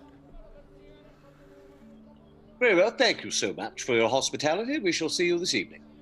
For sure. We'll be here. More stew and ale. And more stories, yeah? Yes, of course, of course. I have innumerable stories to tell. I bet you do. We'll see y'all later now. Come back. Be safe out there. She waves. May the light up below shine upon your face. It's only about a 10-minute walk for you guys as you sort of head out, and you head out from the walls of the city and towards you. As you walk forward, sort of the looming wall of trees and darkness that is the midnight Weald, begins to sort of loom over you. It is a just sort of foreboding presence, almost claustrophobic, as it's only about 100 feet off from the outside of the walls. And these trees tower up, 150, 200 feet, and are easily behind them flanked by even taller. So it's almost like looking at a straight wall up into the darkness. Very dark foliage on these trees, dark bark.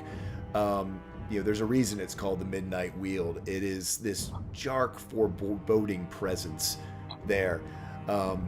More immediately in front of you, you see almost looks like a crowd that you normally see for stables, but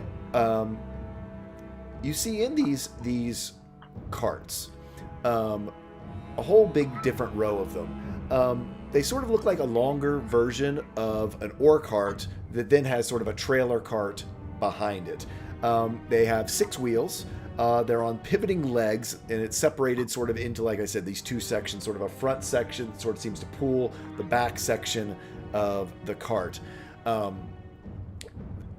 You see other people sort of loading into the front portion, and a lot of them just sort of hop right in, seem to fiddle with some sort of levers towards the front of it, and start heading out down the roadbed of this roadway that they are working on here. As you guys approach, you can see Dugan is there.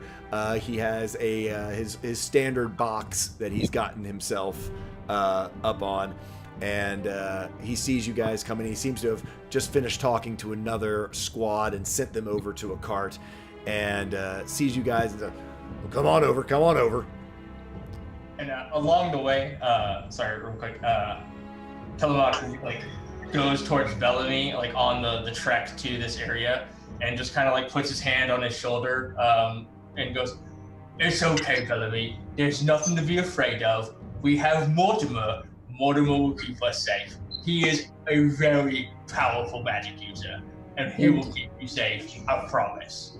And Mortimer is your tiny rodent friend, yes? Yes.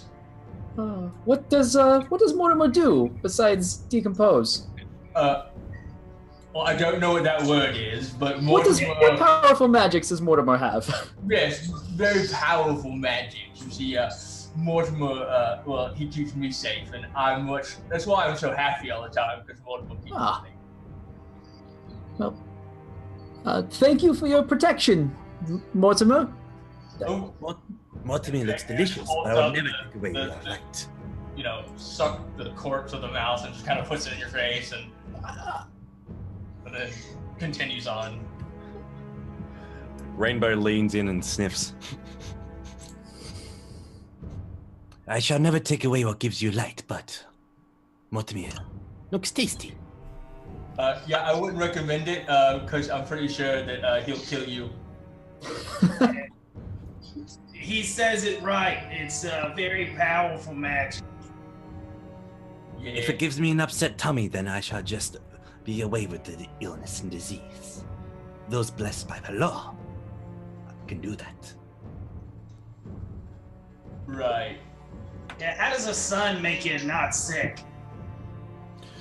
From basking in its light and just getting drunk off the rays, the warmth will heal your soul. You see Reek try and like open his mouth in the sunlight. How do you drink this? You just let the light consume you. Oh, that is good. Feel the sun's warmth on your face. I go feel drunk. No, and I also don't want a big Daystar eat me. All right, let's go to the shadows.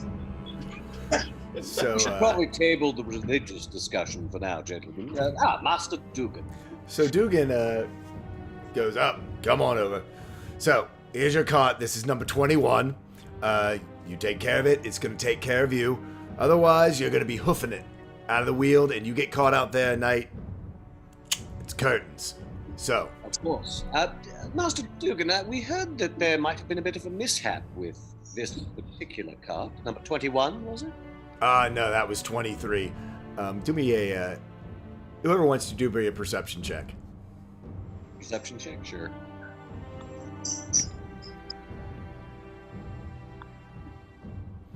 On a 12, it's enough, especially there. Yeah, the one is freshly painted. There's a square over where it might have been a different number before. Got it. Aha. Well, thank you so much. I'm so glad that we're not in cart 23. He basically takes you sort of on a tour around it. It's almost like a rental car tour. He sort of takes you around the whole thing, sort of shows you where it is. You can see there's benches sort of side by side that sort of go parallel to the direction of travel, so you'd sort of be traveling sideways. In the front cart, in the back, you can see where there's bark and some leftover limbs that were left over from clearing. He sort of looks at you. So who's going to be driving? Me. Okay, come on up here. Let me show you how you work this thing. It's real easy. I got it. No, that's fine. I got it. I know how to use it. Forward lever in, middle lever stop, back lever out. Yeah. Got it? Right. Melrod is just sort of going to be paying attention to these directions. You do see there's some other crystals there. For those of you who are a magic user, you do see some crystals that are obviously arcane in nature that are sort of spread around this lever that seem to do any sort of direction finding. Some of them have sort of arrows on them pointing that seem to actually, sort of a self-guiding system here in order to drive it. So it is a straight road, but of course with debris and stuff that you'll all be collecting, it does have some navigational abilities to it. And as he sort of takes you through all of that, he's like, so there it is. Any questions? I think. I put it in gear. Well, are you going to wait for everyone to load in? Oh, okay. I put it back. Yeah. Everybody get in. Nate looks a little bit nervous. Is you sure he's all right to drive this thing? Goblins are very dexterous, usually. Yes. Stick close to me, young Nate, and I will help him in. So you guys all load in. Any special positioning you want, or just sort of load it in there? Other than having Reek up by the console. Rainbow kind of doesn't use the step up that leads into it. He just basically, they just basically climb up the edge and then just sit. Hands in front of him, legs out to the side like a cat sitting on a ledge. Okay. Tail wrapped around front. I assume while Cloak still billows out the back. I assume we have all our equipment with us, yes? Yes. Right. Certainly anything that you would have wanted to take with you. Anything that's superfluous that you wouldn't want to take on an adventure, you could have left at camp. But you guys traveled in with carrying everything, so you're welcome to have everything with you as you go along. So he sort of looks at you guys, and after you all get loaded in, he goes, have a good day. As soon as you fill it up, bring it back, unload it. The more loads you do, the more money you make. And stay safe out there. And sort of waves to you as I assume Reek does his thing. Yeah. You hear the cart sort of whir to life. The legs sort of lifted up a little bit so that it sort of gets a little bit more multi-terrain. And probably, I'm assuming to Reek's disappointment, at a very conservative pace, moves itself into the Weald. I am actually proficient in land vehicles, so just let me know if I ever need to make that roll. Okay, no problem whatsoever. So you guys enter in to this roadbed, and it's not 50 feet into it. You can feel the sort of darkness start to coalesce around you. It is full daylight, by now, but so little of it penetrates through the overhead and the canopy. You feel the temperature drop around you, and you go from daylight almost into a twilight darkness inside this area. It's not so much that you're in pitch darkness. For those of you with dark vision, it's still fairly easily to see. For those of you who do not, which actually everybody does. No, human sorcerer. Nope. So for Melrod, it's like walking around. Probably think about walking around sort of under moonlight type idea. You can't see deep into the forest, but you aren't completely overwhelmed by darkness at this point. But I could light a lantern. You absolutely could light a lantern, so you'd be able to see better. In fact, even in front of you, you can see some of the other carts where lanterns have been lit, and you can see there's actually a little hanger sort of to put one up there, as many mine carts often do, to be able to hang a lantern. Do they have a lantern that's dedicated to the cart, or do I have to use there is not one dedicated to the cart. Okay. So you would need to, if you have one, or a torch that you could light.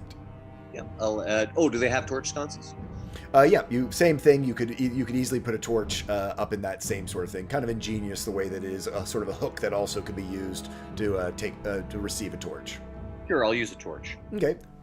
Tinderbox, and light begins to light up around it. You get a little bit better feel of the place. Those of you who were seeing it sort of more in black and white, dark vision now can see some of the colors, and this deep dark green foliage pretty much covers everything. The underbrush in some cases goes all the way up to almost 10 feet, making a solid wall around you. Then with tree trunks all the way up, other places where it's come all the way down. You can see where the roadbed has been made. There's a few stumps that are left. There's still some debris there. Holes where trunks and stumps have been dug out, and you can feel the cart sort of lurch to one side or another as it has to navigate around or through the different ruts in the road. This right now is the early stages of laying this roadbed, so it hasn't been smoothed or leveled at this point. There's a few places along the way where you can see where debris piles sort of with the last little twigs, almost like when you clean your yard, there's always some left. You can tell where the pile was. Might have been pulled before you or from yesterday's work, but for the most part, you all are just moving in sort of at this slow, easy clip into the Midnight Weald across what is the Viceroy's Highway, or what will become the Viceroy's Highway roadbed. You keep moving forward for about 30 to 45 minutes going along this path. You look behind you, the very narrow sliver that marks where the entrance was just seems to close until finally it's all but indiscernible behind you, even though this road is about 40 to 45 feet wide. You've gone such a distance now that seeing where the entrance was, even on this basically straight road, is difficult to pick out in your vision. What's the party doing as you guys are getting deeper and deeper into this sort of dark, foreboding, claustrophobic space? As we go, I kind of just go, looking at the torch that Melrod is holding. I just kind of like, I think we should have more light. I wish we had more light. And as I say that, you see the globes of light kind of come off of him again as these three little gogules of light just start to dance around him. And he kind of looks at Bellamy and goes, "Oh, good job. Thanks. I really appreciate that." Reek, Reek has a foot on the throttle and is leaned back and has his lute in his lap, and he's playing a very ominous, foreboding tune as we truck down into more shadowy depths of this forest. Yeah, there's really not a like a pedal or a throttle. There literally is just this single lever. So I mean, you can be sort of pushing on it, like trying to lean forward into it to make it go do something else, and it just as you go along. Yep, foot still propped up on it though. Okay.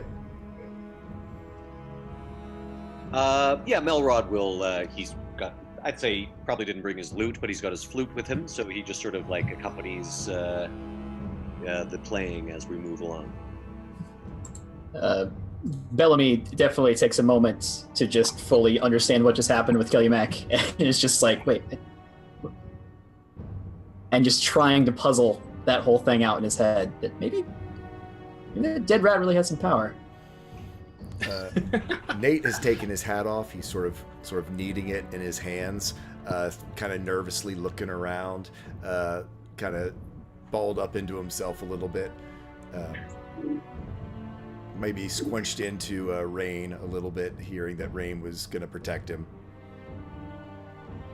And this large feline creature, this Tabaxi is basically, if he leans up against him, it's just a good nuzzle, and it's just like, It will be okay, friend. It will be safe. Even though the light of the Lord doesn't shine upon us, the sun still shines. It will be fine. then underneath the cloak pulls out these folded up metal javelins that he then clips them into position to make the full length javelin, and looks over and says, The Zephyr Consortium has some interesting methods of creating weapons. Metal javelins, who would have known? Easily folding purpose. Here, have a javelin. hands him this metal javelin. Nate sort of takes it, and as he holds it, you can sort of see, because it's so long, you can see that it's shaking a little bit. The entire time that he's like putting the javelins together, Telemock is just like, Would you like a javelin too? piecing this weapon together. So he's never seen anything like it before, so it's just kind of like he's just got this like, are you magic too? In a ways, yes. The faith within the divines, but more of a flourishing protector.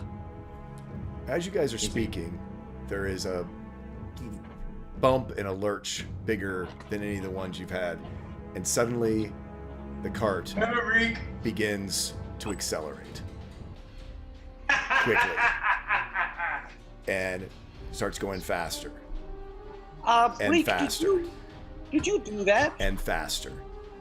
Starts careening through the forest as you guys are going over things faster. And I need everyone to make me a dexterity saving throw or strength saving throw as this cart begins charging.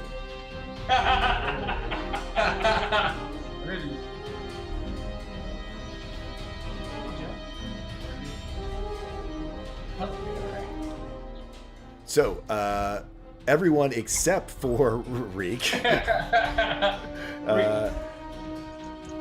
holds on tightly enough. Reek and Rain, you each take 3 points of bludgeoning damage as you are thrown side to side. Oh, actually, I need to do one for Nate. Stand by. What to do? Where's Nate? There's Nate. He is going to do... He sucks at both. He's going to do a strength saving throw. Wow. On a 2, he's going to take those 3 points as well, as he is thrown around. And the cart just keeps careening faster and faster through the forest. There is a huge lurch as it hits a pile of these debris that potentially you guys were supposed to, and takes a hard turn to the left and starts barreling deeper and deeper into the forest off the path. Is there any way that I could use my land vehicle proficiencies now Yep, to try and you redirect? can roll me a check. Alright, so let's see if I press this down here. There you go. On a 10, you're used to land vehicles that have like actual something more than just a lever. You do move it backwards and forwards, and even as you move it into the back position and the middle position, what you might think of as neutral or whatever, it still keeps going deeper and deeper, bouncing off of one, bouncing off the other, side to side, going through the trees. You guys holding on now, trying to brace yourselves as the folks who had failed on their saves seem to be getting slammed around a little bit more. Gentlemen, I don't wish to alarm you, but I think this might be cart 21 or 3. The one The bad one. The bad one. Yeah. I think that's the sabotage. You keep slamming through more and more. More of the brush gets broken away, and everyone do me a perception check. Haha. My rolls are great. Ooh, look at Dustin. Natural 20. Natural 20. Nice. First one of the game. Kelly Muck. Makes it a 20 because 0. And with the natural 20 comes the natural 1. Yeah. So, Melrod, you are looking elsewhere, but Yes. Kelly Muck, you are not the smartest, smartest orc in the tribe. You're not even the smartest knife in the drawer. You might be a spoon, but that's a rock in front of you, a really big rock in front of you, and you guys are heading straight for it with a huge crash. Sort of drive up onto the side of it. The rock lurches off to one side, and the cart finally comes to a stop, lurched up on top of it. My two folks who failed, remind me who you were. Rainbow. Rainbow is thrown out of the cart, as is, who is my other one? Reek is thrown to another side of the cart. The rest of you manage to stay inside as you guys gathered together, come to a rest. Is everyone all right? Slammed up against this rock, deep within the midnight Weald. Rain and Reek on the ground, laying up next to trees that you've been thrown out of the cart by. And you find yourself surrounded once again by the eerie, oppressive silence of the Weald, far off the road you were supposed to be working on. And Rick, now- did you mean to do that? No, but it was fun. But I need a new string. It's now only 4 strings instead of 5. I think no, I'm good. You good, Mortimer? All right, Mortimer's good. We're good. All right. Oh, I just kind of get out of the cart and stand up. Just look around where we are. As you all recover from the shock of this crash and begin to look around, you find yourself far off the highway. Low light in the eerie silence. Your lights are still swirling around you. The torch is still lit, somewhat off kilter and throwing weird shadows from the bent. Lights are still around. Yep. Your lights are spinning. The cart rests halfway up this large rock, and it sort of tilts precariously off to one side. The trailer part's still on the ground, sort of wedging it up in that position. You see that the force of the impact has sort of dislodged this rock from the surrounding earth, and it's now sort of propped up over kind of a dark cavity that was hidden beneath it. The path the cart took to arrive here, you can see where it careened off trees and through things. You can see it fairly well defined, but within, 60 to 70 feet of you, you can't really follow where it might have gone to as it disappears back through the underbrush. But the main road is nowhere to be seen. Job well done. You have taken us far off track. This is not the job we were promised to do. And now we're in a predicament. May I please have a string? Hold on. You actually see Reek like mending his loot. You want this string? I'm fixing it. Yes, I want that string. Oh, did we take damage back? No, only the folks who held on took damage. Those of you if you passed your dexterity or strength saving throw, you held on enough to not take the D4 bludgeoning. Okay, so nobody's too badly hurt at this stage. Yeah, depending on their hit points. Nate took a fairly good blow, but he's all right. He's sort of shaking there. Do you need assistance, Reek? I got it. I've done it a few times before. No, I mean with your bruises and injuries. Yes, are you injured? It's kind of hard to tell with your general physical appearance. Yes, I'm hurt. How badly? You see Reek bend down and like peel back one of his toenails and throw it off. Pretty bad. Can you manage? Will you be able to walk? I can walk. Very well. Let me know if your condition worsens. Indeed, I am very concerned. Out in the wilderness, numbers. We must be on point. You do Well, see. here's the problem. You see that? He points up to the cart. That's supposed to bring stuff back, and that's how we get money. Without that, we're not making any money. Yeah, I think saving our own lives might be the priority. I suggest we follow the path of destruction and attempt to find the main road. Reek, since you were pointing up at it, you can do a investigation check if you'd like to sort of assess the damage to the cart. I will most certainly. Yep. Yeah, it's broke. It broke. Other folks, if you want to sort of investigate the scene, you can do investigation checks and sort of point me in the direction where you're looking. I most certainly will, with my massive -2 investigation. Ooh, it's handy. Rainbows is on all fours, skulking around, just checking the perimeter to make sure that there's that we're safe, and using a divine sense to try to pick up if there's any fiends or undead within the vicinity. Okay. And it's basically a glow from the eyes, just a slight doop of golden sunlight. Yep, you don't. I think it's within like a 1,000 feet, something like that. 60 foot. 60 feet. Yeah, you don't detect any fiends or undead.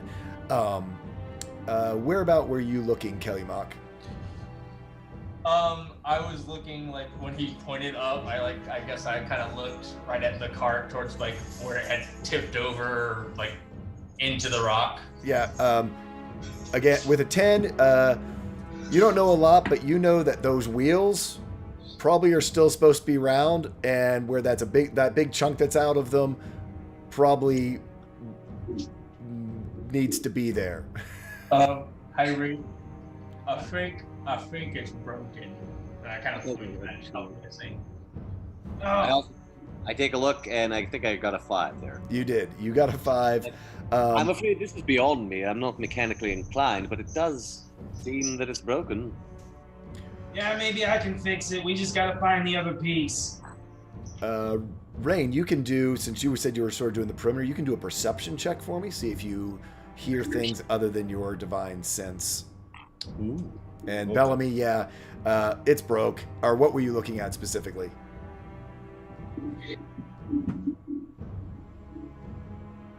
No, I was just scanning the scene, basically, like of the cart itself, when we were discussing like what was going on with the cart, and I rolled that 7. So I'm Yeah. guessing I learned less than those guys. Yeah, after he points up to it, yep. Have you all, in the manner of most workers, on the side of the road, one of you is pointing at a problem, the other of y'all are trying going, yeah.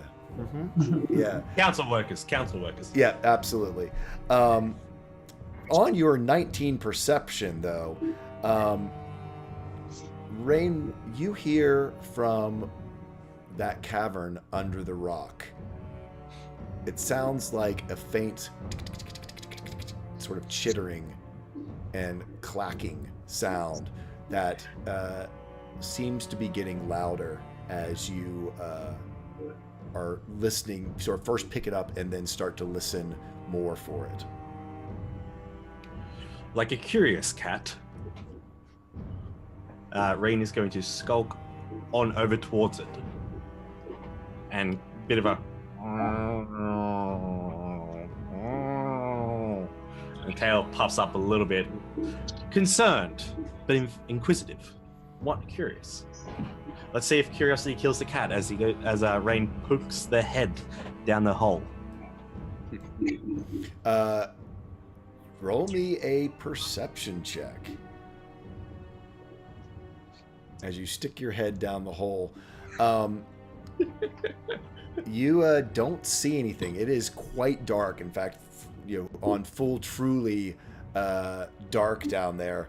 But that chittering is getting louder, louder, louder, and as it does and grows closer to you, I need all of you to roll initiative. So for those of you who haven't used Roll20 before, you click on your token and then click on initiative, and that way it'll put it automatically into the order.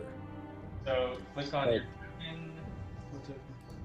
Yep, so you click on your token that has your character art, and then to your character sheet, and it's just above hit points. Between speed and armor class.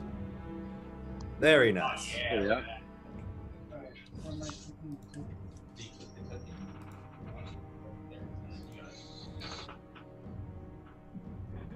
Oh, sorry. Where's my token? So it should be you should be able to see it. It should be if you're on the map. Are you on Roll20? I'm not on the map. I'm on. Oh yeah, here we go. So you click on your lovely face. That one there. Yep. And you click on it. It should like sort of highlight, and then you hit initiative on your sheet, and it should populate you right in. It's the first good roll I've had tonight. And it might just save your life. Yeah. Get it figured out there, Mark. I can do it for you if you need me to. Yeah, do it for me, man. Just so you don't slow things down. Okay. And let me go to your sheet. Let's see if this works. I can do that one. There you go. There we go. So as you guys, as you have your head down in there, Rain, you see these weird, small, little crab-like creatures come out. And as they come swarming out from all different sides of this rock, you see that coming out of the back of them, unlike any crab you've ever seen, you see a big long tail with a stinger on it that is dripping venom. As these... Oh no. Rain at this point is just like, "Wow!" Like full cat in a panic. I think they hate cats. Let me get their initiative rolled real quick. As these guys come into play, and as I put them all in order, descending, let's get some music going, and it is on. Bellamy, and some of my crabs fell apart. Give me half a second. As you see 4 of these come forward, and start to swarm out all around you. Oh no. Bellamy, Okay. you are up first. As these scorpion crabs swarm out and begin to rush the party. Bellamy will take a couple deep breaths, kind of get control of himself, and call out to the group, No worries, I am one of the most highly skilled and trained dancers of Laragoth. And he will kind of twirl his way towards one of these spiders. Yep. Or one of these scorpion crabs, and try to do a big rocket kick, and then come down on it with an unarmed strike.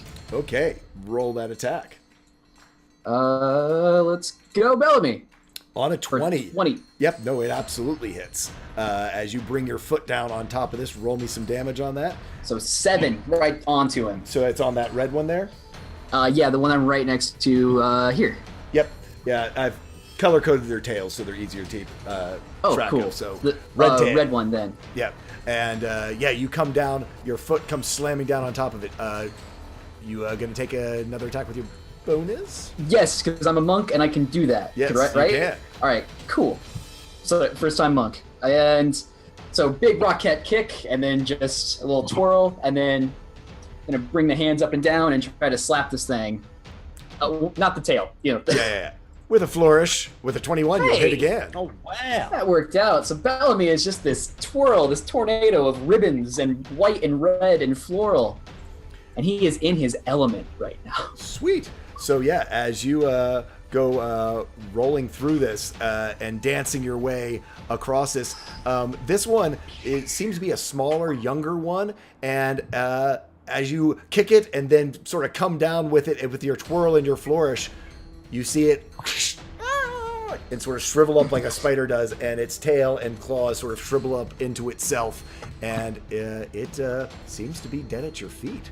Cool. That was the small one you said? That was the small one. Okay. All right. As this set of crabs disappear and curl up on their thing. Melrod, you are up. I will.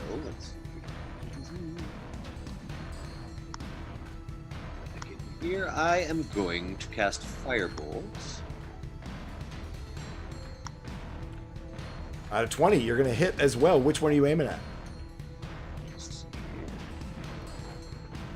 There's sort of an orange one, a green one, and a blue one left. Sort of at your 1 o'clock, at your 2 o'clock, and at like your 11 o'clock from Melrod. This green guy's in range, right? Yep.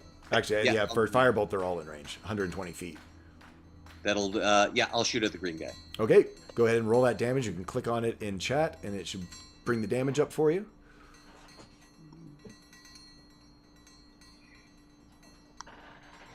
For 3 fire damage as this one takes it sort of full in the face. You see it hit across its shell and sort of splash across it. Doesn't kill it, but definitely leaves some scorch marks upon the top of its shell. Right. Anything else you would like to do? Would you like to move or any bonus actions you might want to take? I'm currently up on the cart, right? Yep, you are up on the cart, sort of next to the smoking control panel, and yeah. And we've got, 2 crabs that we can see right now? 3, in fact. Sorry. Yep. Yes. Now I don't want to burn my bardic inspiration because I can't use that until I've had a short rest, right? Correct. You need a short rest in order to recharge it, but you should have 3 charges of it, I believe, as a level 2. It's Well, long what? rest, by the way, you don't get it short rest until later levels.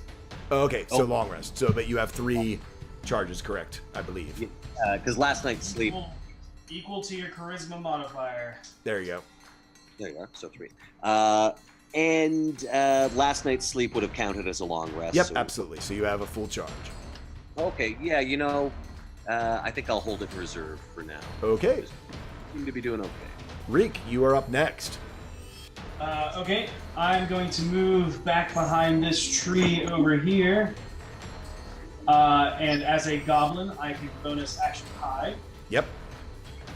I'll do that. I guess that means that you will have to roll perception to see if... Yep, we absolutely will. Okay. Is that going to be your full action? No, that's a bonus action for goblins. Okay. And I would like, if you do not see me, then I get advantage on my attack. Yep, which one are you aiming at? I will aim at the one that is right next to Rain. The one that is right next to Rain. Give it a try. Let's see. You will be attacking with advantage. It just seems to be occupied with Rain. Awesome. So it's 17. 17 will definitely hit. Very nice. Oh, sorry. Yep. Click that. There you go. 3 piercing. So the one next to Rain takes 3 damage. You see as the bolt goes shooting across, or it goes up in one of its claws. These are fairly heavily armored, heavy shells on them. It does pierce through, though, and gets sort of, definitely takes a chunk out of the shell on its left claw. It's sort of...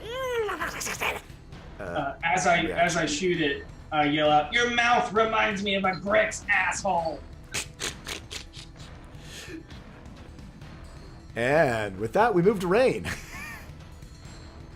Thank you, small friend. I have heard of the assholes of the Glicks, but never seen one. As they unsheath their rapier and in a bit of a swirling, falling out from underneath their back as well is this basically long buckler shield that kind of ends in a little bit of a divot going down, and kind of skirting around the flank of this scorpion crab creature, attempts to impale it with the rapier in a nice hearty thrust right near where the bolt hit. Roll that tack. Go rapier. On a 14, you just hit. Oh. Yes. Being a bit more of a dexterous paladin, that's put a little bit more oomph into the press and sinks it in for 10 piercing. Yay. So yeah, push down into it, goes diving into it, and it is injured but does not seem to seems to still be up, and sort of whirls around you on you and kind of looks at you straight in the eyes with its beady little, those weird little crab eye things kind of focus in on you as you attack it. Anything else you would like to do with your action? With your turn? No. At that point, he's just gonna. They're just gonna ready their shield up just in front of him.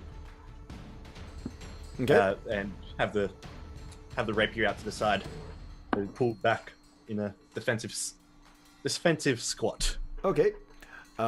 So next up is one of the scorpion crabs.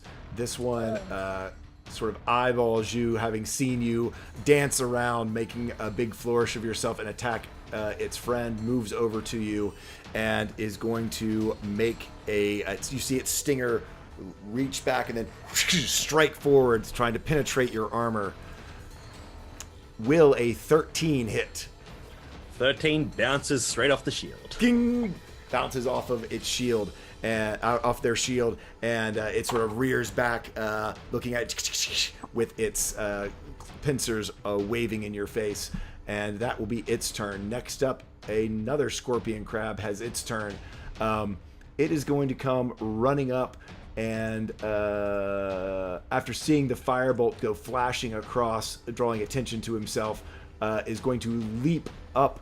These crabs seem to scurry along the ground and then have these strong legs, and it leaps all the way up and lands in the cart next to Melrod and is going to make a claw attack on a 9. I assume that doesn't hit.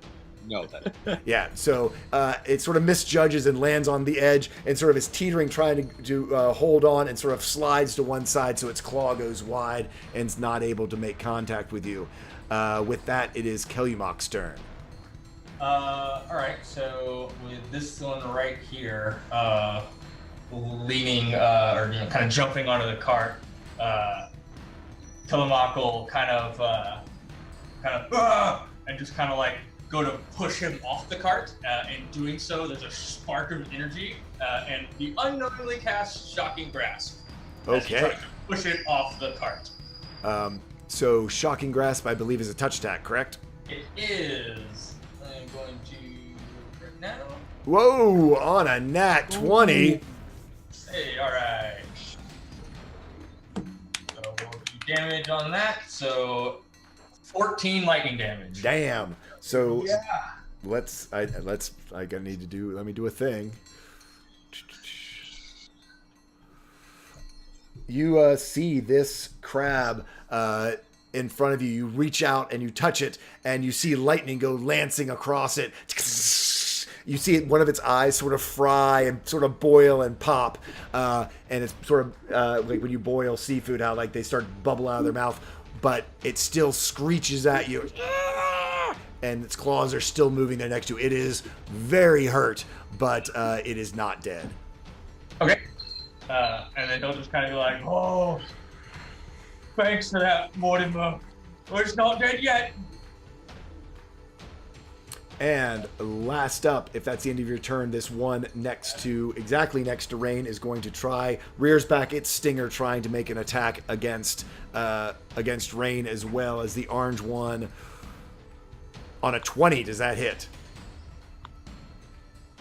Rain. On 20? Yeah. That does hit. Yeah. Can't hold it against the shield as it breaks in past the shield and into the chainmail underneath the tunic. And as it reaches in underneath of you, the sort of sneaks in that soft spot sort of underneath your armpit as it does 4 piercing damage, and you feel poison course into you as another 2 points of poison damage course into your flesh, and I need you to make a Constitution saving throw. Oh no. So that's 4 points of damage. Oh no. 4 points of piercing, 2 points of poison, so 6 points total. And on a 9, you feel this poison just start to permeate through your body, and you are poisoned for the next round as the poison starts burning through your nerves and your flesh as it eats away at you. There's a wobble, and it's beware the stingers. Woozy. That brings us back to Bellamy as you dance your way across the battlefield. Is there any way I can dance my happy elven ass between the 2 scorpion crabs, like to this square? If you're looking at the map, come on. Literally right between orange and green. Yeah. Yep. Yeah. Yeah, you can do that. Do me an acrobatics check to see how graceful you are while you're doing it. I took a proficiency for a reason. So let's try to leap over Rain here. On a nat 1, you make it, but it is the ugliest performance of your life. Some of the goo you're not used to. You can't perform in these conditions. You slip in some of the goo that you created. Some of that crab innards from you doing the big kick line kick on the previous scorpion crab has lodged itself in your shoes. And when you go to land, not gracefully, not prettily, in a flourish of colors and ribbons that wrap around your face and arms and legs, not impairing you, but just looks sloppy, Bellamy. Sloppy work. But you are in position between the 2 of these scorpion crabs. Well, I'm gonna take out my anger then at that. Stupid, Bellamy, stupid. And I'm gonna try to slam one of these things. With another unarmed strike, 17? 17 will hit.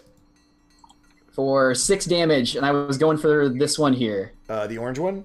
Yeah, on the outside of Rain. Yep, so for 6 damage, and as you slam into it, you throw an elbow into it, or what are you... Oh, yeah, just a real tough elbow coming down. Do sort of elbow drop on it. You hit against its shield, against its armor, and you kind of get that weird sting in your elbow, but it does actually crack it, sort of like, when you eat crag legs, you do see a crack form in its hard outer shell. Okay. You could take your other attack, I assume. No, I'm actually, because I'm here, going to muse about how, as the belle of the ball, I always have too many dance partners, and sometimes need to avoid them, and I'm going to use my bonus action to do patient defense. So I'm going to burn a key to hopefully kind of distract them because I'm here, and allow Rain to back up if they need to. Okay. So yeah, you take your patient defense, getting prepared for any type of stinger or claw strike that might be coming your way. You bob, you weave, you ribbon, you float. Yeah. Anyway. Grapevine, box jump, all that stuff. Yeah. Reek, you are up. Okay, I move here. All right. And as I get there, I say, hey, Rain, rub some dirt on it as I cast Healing Word. Nice.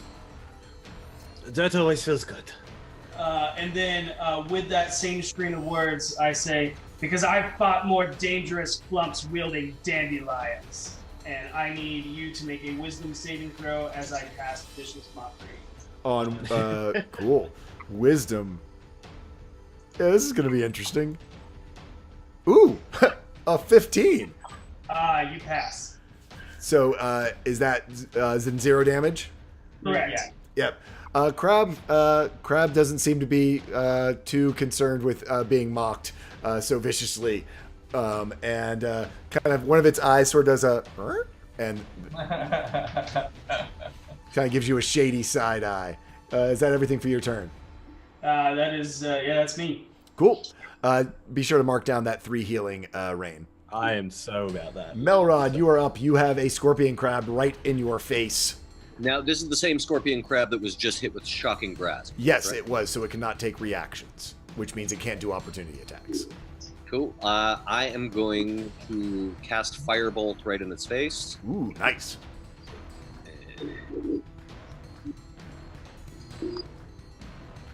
On an 11, unfortunately, as it sort of was getting shocked and is sort of spasming in its place, your firebolt goes wide and it does not connect with it, and sort of shoots off into the darkness of the trees. So it's skidding across the ground. How much movement do I have left? You have all your movement, so you have 30 feet. Then I'm going to move basically straight back to about. That's only what, 10 feet? Yeah. Every square is 5, so. Okay, I can probably get to. Yeah. Well, still, if I'm here, I don't really have line of sight on it, do I? But can I still cast spells from here? I can't see where you moved, so you just need to go ahead and move it and drop it because it doesn't register. There we go. Now I can see. Yes, from there you still have line of sight on all 3. Great, sounds good. Cool. Awesome. So that is your turn, unless you got anything bonus-wise. You know, these crabs seem to be giving us some problem. I'm going to burn my bonus, one of my bardic inspirations. And who you want to inspire and how? I can only inspire one person, yes? Correct. Our half-orc friend who's in close combat with him. There you go. How do you inspire Kelumok? Let's see. With a pithy comment like, use the strength of your orcish ancestors. Oh, okay. I think I will. Cool. Next up, we have Rain. All right, so with this bug in it still in their face, going for the one that just stabbed into her, they're going to swipe out their rapier and try to cut off that tail. But as a bonus action, you see that the rapier lights up in flames as they call out, "For the light of Pelor, guide us!" Casting Searing Smite. Cool. Go ahead and roll for hit. All right, so roll the hit. Sorry, I didn't know where that came up first. But Yeah. Rapier! On a natural 20. Nice. So, let's see. This is the green one. Tell me how you smite and lay low your foe, Rain. From like a cross slash coming up, the burning light of the sun along the blade cuts up through the legs and halfway through the claw, then hits the mark and severs the stinger head in 2. Slink! And it just cauterizes a wound so well that it smells like delicious seafood. Yeah, the crab basically, the scorpion crab basically gets cooked as he gets filleted and skewered, and literally just falls apart into 2 pieces, like at a fancy restaurant. So it's like all ready to serve. It's I mean, and for a tabaxi, it's like dinner time. Next up, Nate, who was frozen in fear last time you see, draws out shakingly this little butter knife and is going to take 1 step forward to try to stab and help his friends out, and with his butter knife rolls an 8. His hands are shaking too bad and he is not able to connect, He steps forward and Nate, get back here. yeah, and then immediately steps back, hearing Melrod's advice and realizing that maybe he should let the orc do the fighting. Let's Strike see. and Grumsh used his mighty spear to cleave the rifts in the mountains, my friends. So, this green one is dead, so let's move him away. And but then we go down to this next one who is sitting beside Kellymock, and Kellymock, you see the stinger on this one rear back. Ooh, on a 23. I assume that's going to hit. For 6 piercing and 2 poison, 8 total damage, I need you to make a Constitution saving throw. All right. That is a 4. So you are poisoned for Hold on. the next round. I think. Oh gosh, I want to use it. Oh man. No, I don't think I can do it. I have to roll 2 4s. You know what? We're gonna try it. I'm gonna use Favored by the Gods. Okay. It allows me to roll 2d4 to add to that saving throw. So I need to know how to roll 2d4 on. So if you go over to all the way on the side, there's a little set of like toolbars. The second one up looks like a D20. Got it. Click on that, and then you can just enter in. You can click the D4 twice or put in roll 2d4 roll. I'll just do it twice. So 6, so a 10. So it becomes a 10, which unfortunately is not enough. And you are poisoned for the next round. All right, so poison for the next round. Copy. And how much damage did I take? 8 total. 8 total. Copy that. And you are up. It is your turn.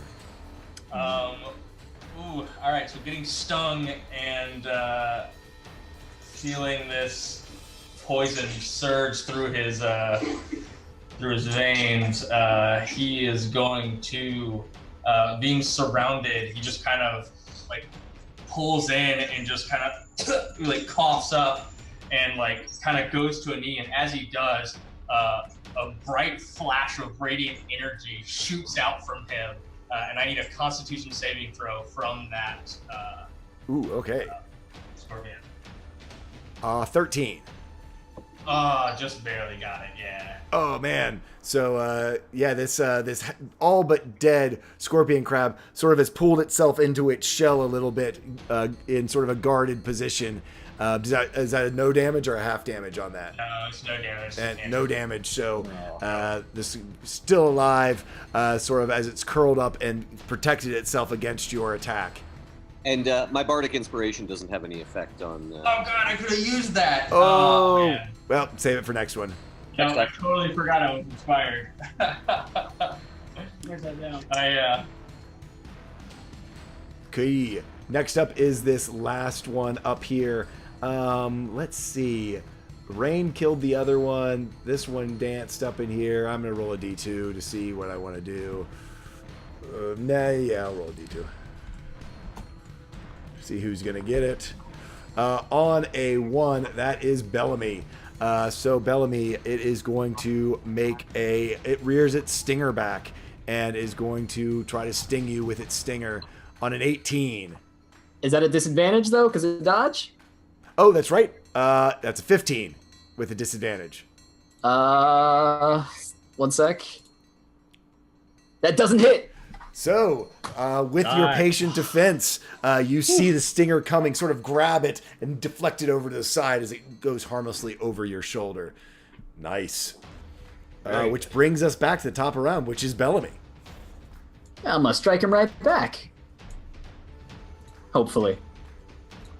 With natural 1, so... Yeah, your hand is sort of was busy trying to keep the stinger from hitting you, but you still do have your bonus. You can take another attack as your bonus. Yep, I'm pretty sure at this point some of my ribbons and robes are kind of tattered, and that's just frustration coming out right here. For 21? 21 definitely hits. For 5, because that's the damage. crit. Yeah. Yeah. So 5 yeah, damage. you hit it solidly. You sort of heel hand strike as you hold the stinger out of the way, sort of strike it right in the eye, sort of crushing it, but it's still sort of looking at you, angry seafood. Reek, it is your turn.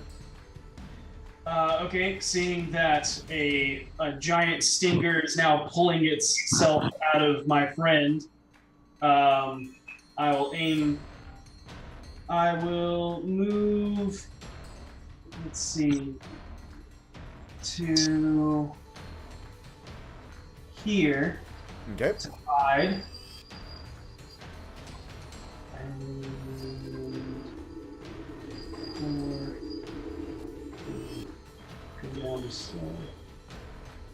Roll it. Boom! I'm hidden.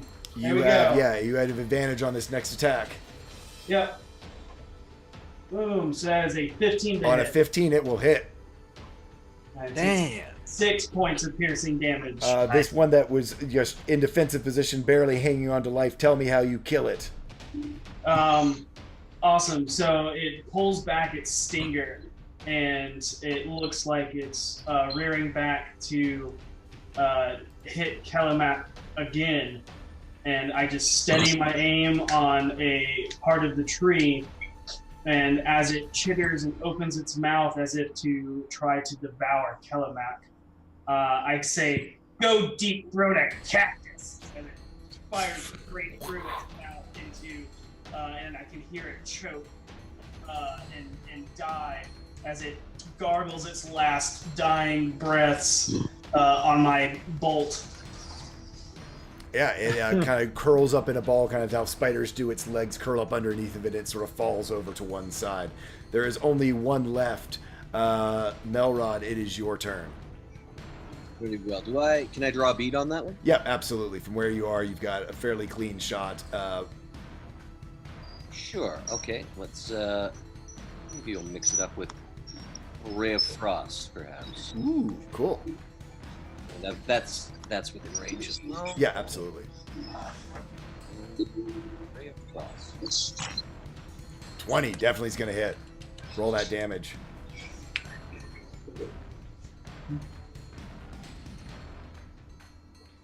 Thank you for bearing with me with my. Oh, no problem, dude. Roll 20. Which one is you going for? The Roll only- hit the limit. There's only one left here. And ray of frost rolling. 7 cold damage. Nice. Your ray of frost goes into it. And you see ice crystals start to form. Tell me how you finish off this last scorpion crab. Nice. Well, the ray of frost envelops it. We see ice crystals form along its chitin. It still keeps trying to move forward, though, and as it does so, it sort of breaks its own shell and then sort of falls to the ground, just sort of all soft. And its shell is in like little ice shards all around it.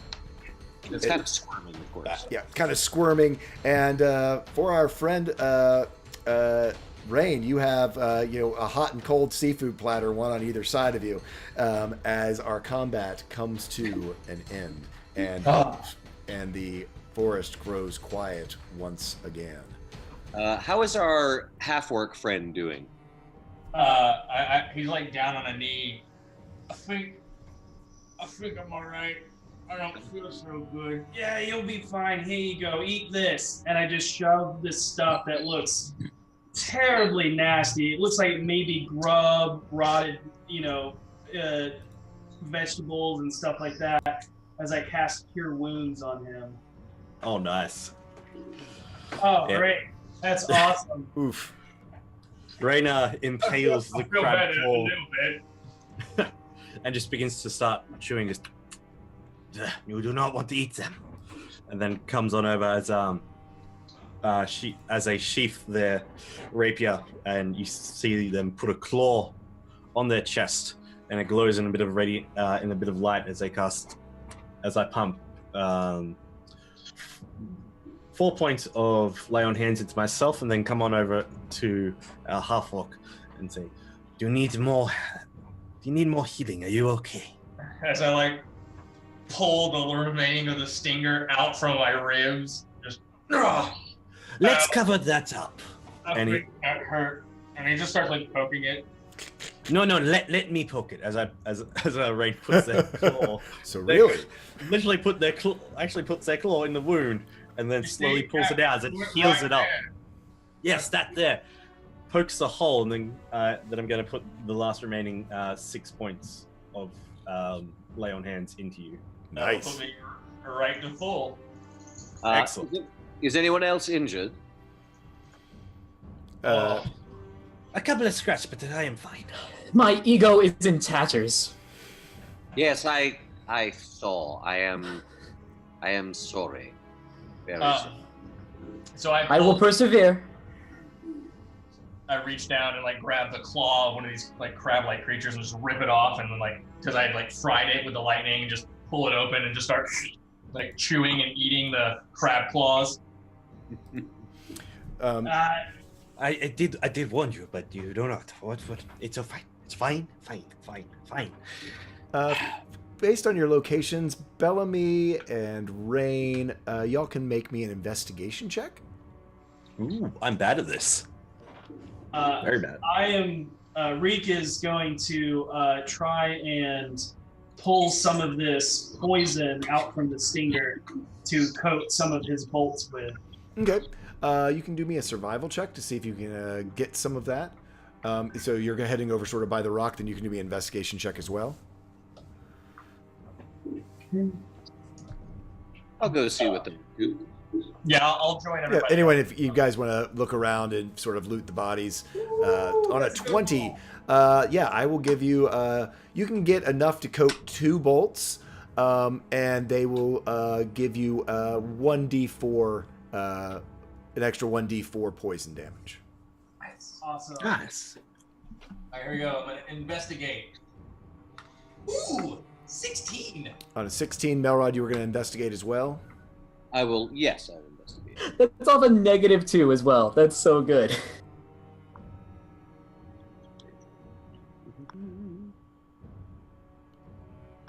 At this point, Rain's just going to skulk around the area to just make sure everything's Okay. safe.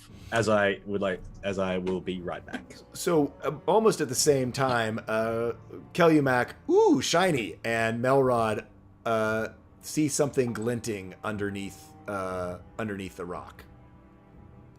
Ooh, shiny. You see that?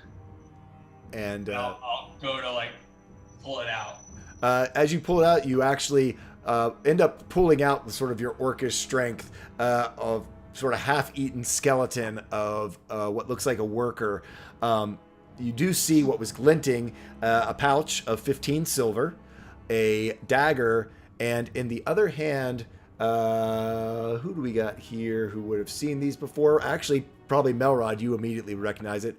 A healing potion still grasped in their skeletal hands. Ah, yes, I believe this is a healing draft of some sort. Does anyone need it immediately, or shall we file it away for future use? I'm feeling pretty good once Rain poked my hole, and I think you just hold on to it. And look, there's a bag of jingly bits. I don't know. I think there's like 1 gold in here. Yes. Does someone want to take the money? I can put this potion in my pouch for now. And then there's a dagger. I think I have one, but I know. And I'll go over and I'll put the dagger in Nate's hand, and take the butter knife and just throw it into the woods. Hey, don't be throwing around good silverware. We could have, traded that somewhere. Oh, and I'll run and try to find the knife that I just threw. Do me an investigation just for fun. Nate sort of holds the knife, kind of not knowing, but certainly it's better than a butter knife. He's kind of another 16. On a 16, you find it. Like a butter knife in the midnight Weald.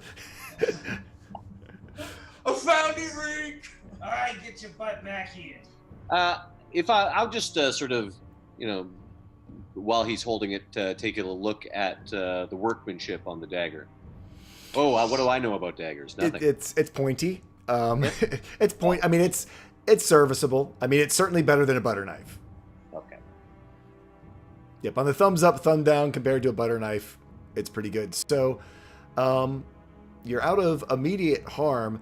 On your 16, also sort of looking under there, you can see that this seems to be just sort of an exit of a network of sort of underground tunnels, while nothing more seems to be coming out of it.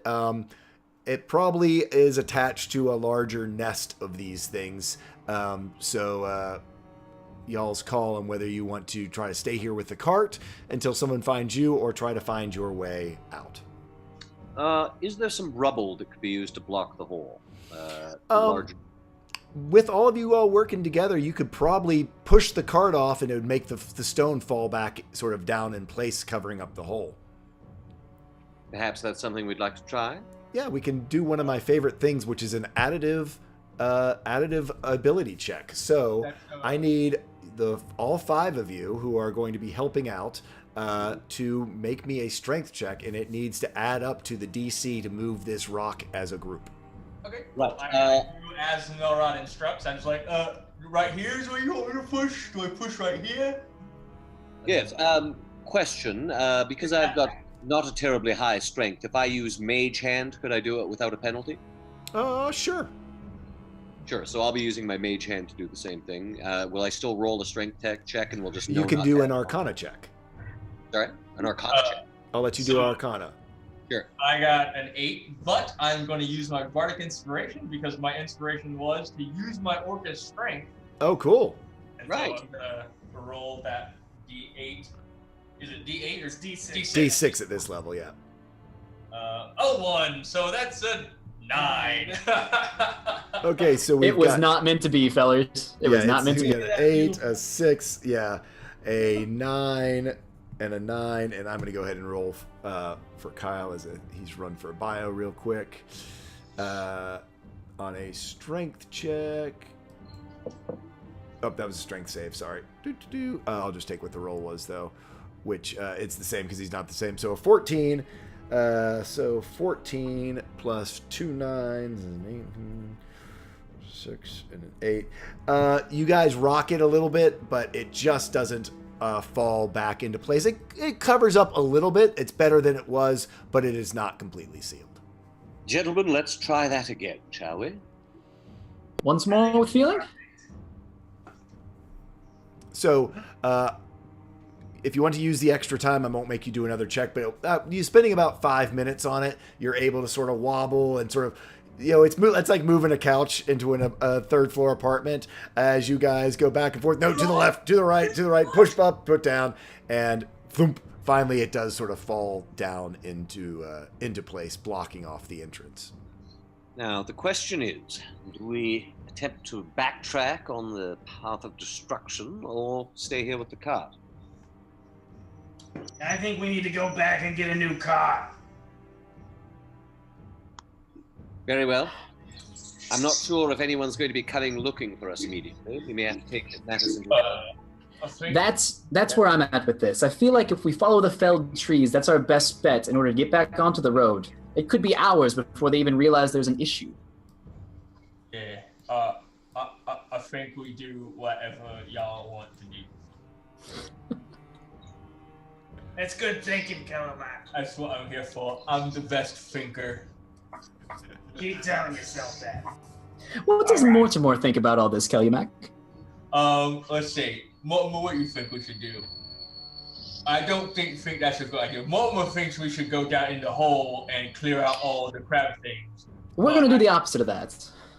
I think you're a little your ego is showing through, Mortimer. So I need who wants to sort of be leading the way to follow this trail. Certainly folks with survival skills would be helpful in this case, or high investigation. So who does the party want to elect? Yeah. I am trained in survival. It does not mean that it's high. So if you want to help each other out, if Melrod and Reek want to combine their investigations and survivals, I'll let you roll one or the other with advantage. or you can each roll and take the highest one. I'll offer what help I can. I think you should take the role. I am not skilled in either investigation or... Oh, I'm sorry. I thought you had said you were. Oh, no. I've said that's certainly not me. No. I am very investigative. I have found everything so far. I think I should be the one to investigate. Yeah, it sounds good. Let's So do Reek it. and Kellymac, whoever wants to roll it with advantage, either the investigations or the survivals, or 1 and 1, and we take the high. Yeah, we'll do 1 and 1. We'll take the high. That's not bad. So a 14 from Reek and a 0 from Kellymac. You shoot C scores. Calimac, no, it's this way. Well, no, we was going this way. The car was going this way, so we're supposed to go this way, right? No, we're supposed to go back. Oh, Yeah, all right, follow me. Let's go. okay. Bellamy, I do not trust the little goblin one for directions.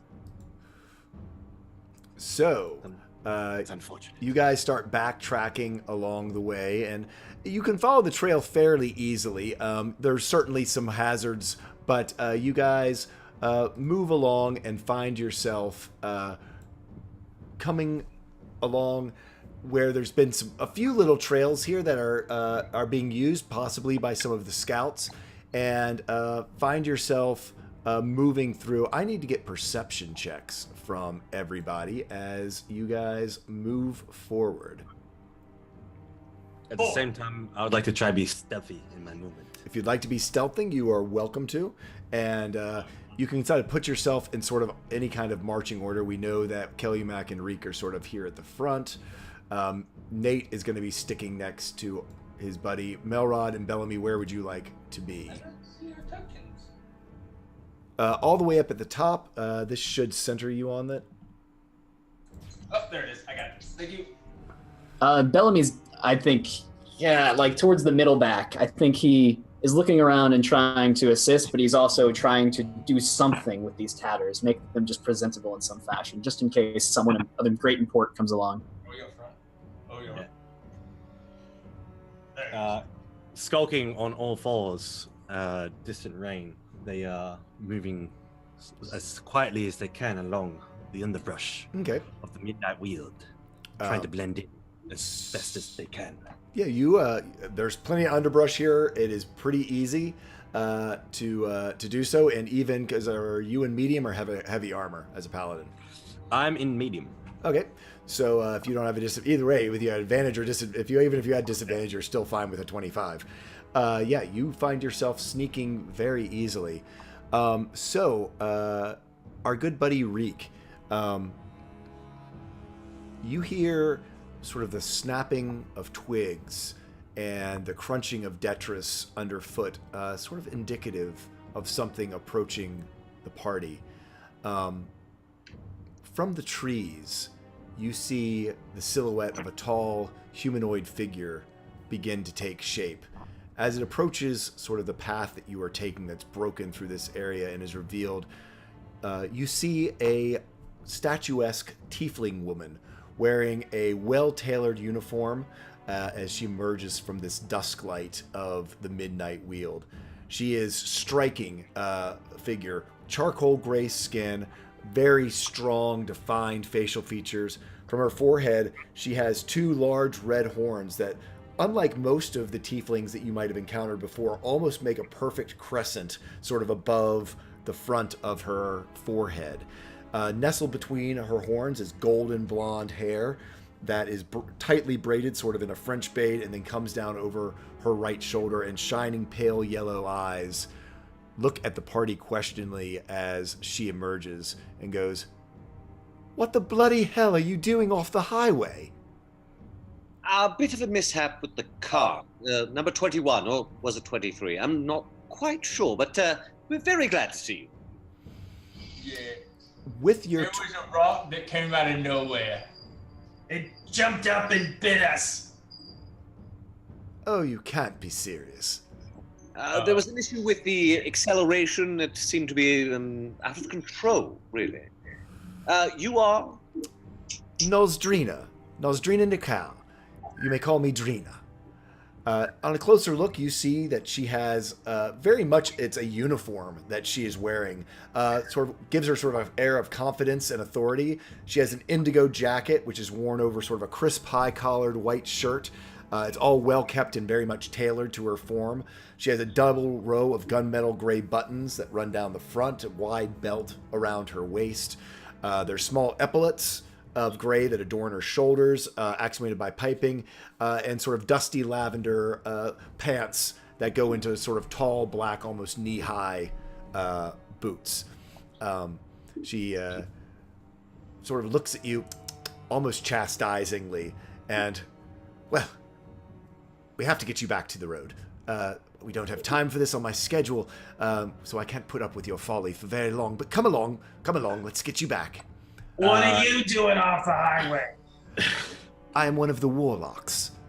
We are keeping the magic at bay. We come out here. Heard about you. We come out here, so I'm sure being out here, she sort of spots you as magic users. You've been connected to your magic while you were here. That's what She we're feels a doing. nuzzle up against her side. Yeah. Well, yes, we have. And I hold up to Mortimer. Mortimer has indeed been connected to his magics. Yes, thank you so very much. Yes, if you could get us back to the road as soon as possible, we'll be out of your way and you can get back to work. Yes, we've had quite enough of this little field trip. So she looks at you and she goes, so you said a runaway, not another one. God damn it. Yes, we'd heard there'd been some issues. Sabotage, was it? These recent incidents, these accidents, all of them have been magical at their root. Only one group out there is capable of interfering with our pact magic quite so effectively. It's the Arcana Mystica. Yes. Seems as though you're victims of their most recent mischief. I mean, the wheel was missing a big chunk. Was that what you was talking about? Most likely navigation was the problem. The crystals were probably tampered with. But there will be plenty of time for stories and rumors back at Dugan's campfire. For now, your eyes and ears should be on full alert as we try to make our way through. Distant Rainbow. As I forgot to bring her. Distant Rainbow holds up a claw and says, "Remember, as we travel through, you must remain positive." Bellamy, on your 20 perception, you see Nate is much more nervous now that you all are traveling through the forest, and doesn't seem to have calmed down now that Drina has joined you. Nate, the battle is over. Safety is here. We are good to go. Please, drop the shoulders. Walk with a little bit more confidence. We are clear and free. Yes. He's sort of holding his knife up. One of the things that you notice is he's moving very quietly through this forest. Most everyone else is sort of crunching along, and he seems to not be making much noise as you all are moving. Perhaps we should follow Nate's example. Sound might draw things to us. Okay, sounds good to me. I think I can be very quiet. I think we're doing fine already. For sure. What about Drina? Is she taking care to be stealthy? She seems to be very businesslike and pretty much marching down in this direction with quite a bit of authority, as she is sort of doing the keep up now. We have schedule to keep. Oh, don't caper about back there. Come along. We have to get you back to the road. I need to be to my next location. As I go to move quietly, an exact duplicate of me moves ahead of me that makes absolutely no sound as I cast Silent Image unknowingly. Okay. Oh God, there's two of them now. So you guys can move your tokens sort of as you are going along. Rainbow is keeping up side by Drina, basically skulking like a cat following behind her. Reek runs up and very confident is walking side by side with her, probably moving his feet a little quicker to keep her pace.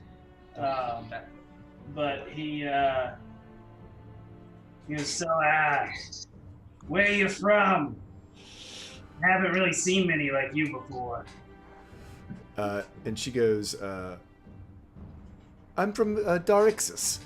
We were brought in to help out with the road as she keeps moving forward.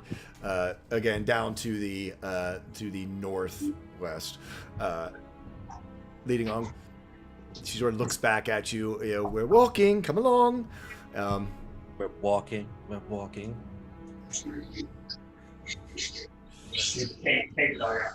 Okay. You don't mind them, they're just following in our wake. You know what I mean, honey? So you're all, Rick, you say you're all the way up here by Drina? Yes. And Calumac is up here as well. As you all keep moving forward, Nate's pulling up sort of behind Calumac. I'm sorry? I just said, keep up, Nate. You hear him sort of try to rush forward to you guys.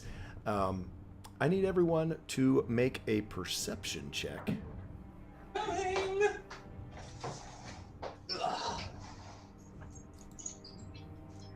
That's good.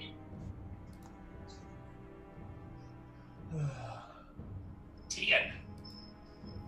Ooh, natural 20, nice. Yeah, very good. The sound of the Weald are delicate and wonderful, if not disturbing in itself.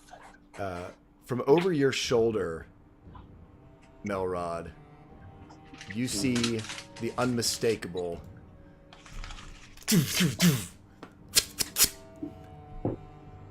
light of 3 magic missiles go slam into Drina. Okay. Do I spot the reverse with my natural 20 perception? With your natural 20 perception, you watch as Nate lowers his arm, having finished casting the spell, and yells out, "This road will never be completed. The Zephyr Consortium's ideas of uncontrolled access to magic are what almost destroyed us in the Sylvan War.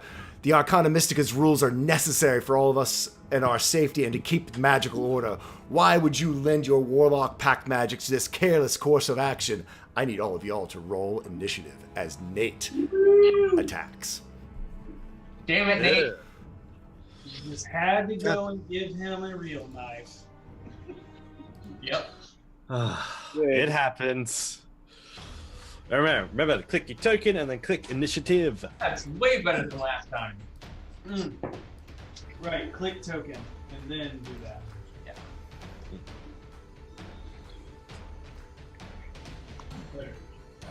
There we are. Okay, let me get Drina up.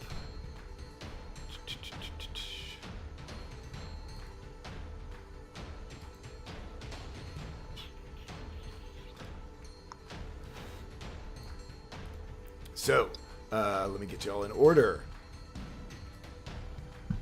And you hear Drina yell out as the magic missile goes off. You hear her say, "My magics are keeping the Weald at bay, so yours will be ineffective. I can't join in the battle, but defend me, defend this road, and keep the Zephyr Consortium's dream alive."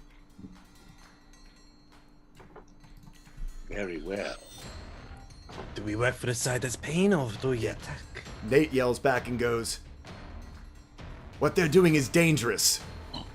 You should side with us. Help me kill her and stop this road from being built." I mean, Nate's been pretty nice. Say. Now then, Nate, if that is your real name, I assume it's not.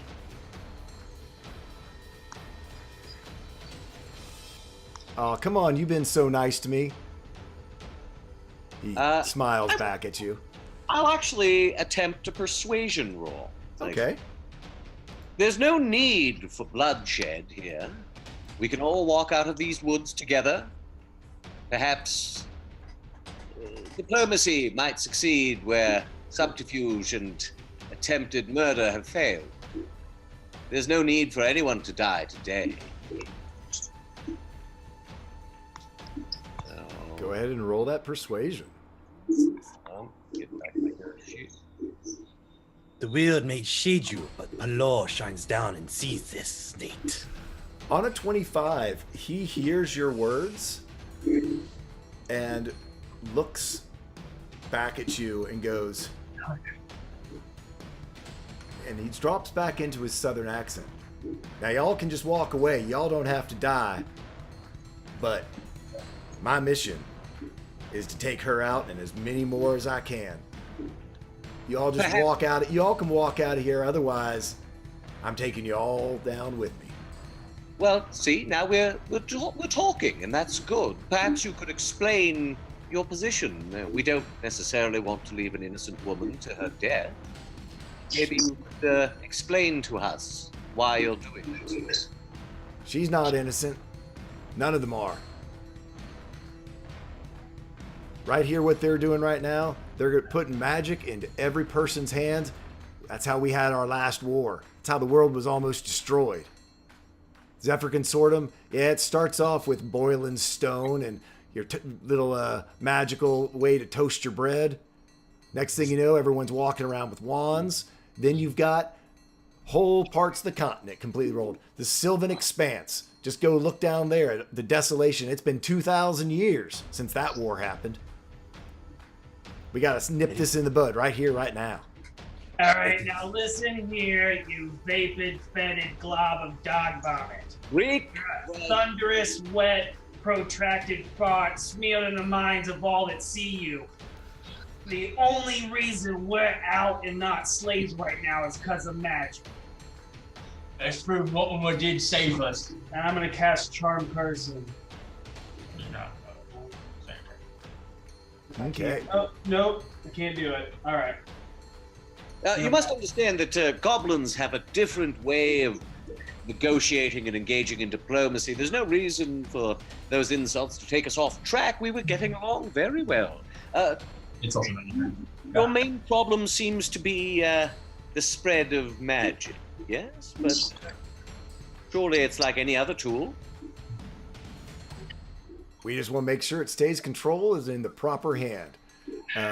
So with that, we'll say that the turn, your turn has moved on. Bellamy, are you sticking on with this line of questioning, or where are you going to fall on this? Yeah, I think so. If Melrod made enough foreground to at least open up a dialogue here, let's see. Bellamy will, as he's walking a little bit closer, will dig into this and say, let's say we do side with you. What happens next?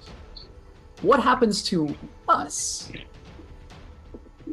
Would we be protected? How would we not know that the Zephyr Consortium would come down on us? You're a smart-looking high elf. You know that. Well, thank you. I usually look a little bit better. Well, you've seen better. I saw you at your best. That was a nice pose you had back there. You noticed. But, you know, Arcana Mystica, back in Balathera, the High Elves are the main purveyors here of keeping magic in the right people's hands, making sure that it's used properly, not just thrown around willy-nilly. All we gotta do, we keep making enough little problems for this road, political winds will change, and all this just goes away. We go back to the way it's been for the last 2,000 years. Magic in the right people's hands. I mean, what's a decade or two to us elves, right? Well, Bellamy will turn to the rest of the group then and kind of gauge their reactions to this. That will probably be my turn then. Yep. Reek, you were saying that you were you said you couldn't cast Charm Person, or whether did you not have a spell slot for it, or? I do not have the spell slot. Okay, so you did your chant, your rant, Reek rants. Anything else you would like to do with your actual turn?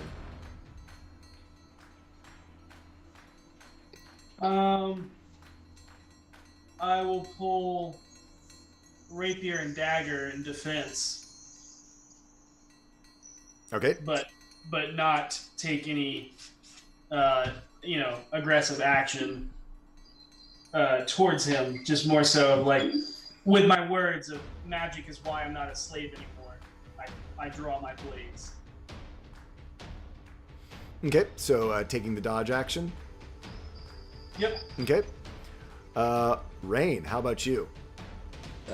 Rain begins to skulk on towards Nate, starting on all fours and then just suddenly raising up to the full height of 6'2", and then looks down at Nate, and then puts a claw on his chest. For elves, they may seem like a blink of an eye, but for us, the rest of us, it is like a weekend for us. A weekend in the sun that we must constantly shine on. What I do is for the common people.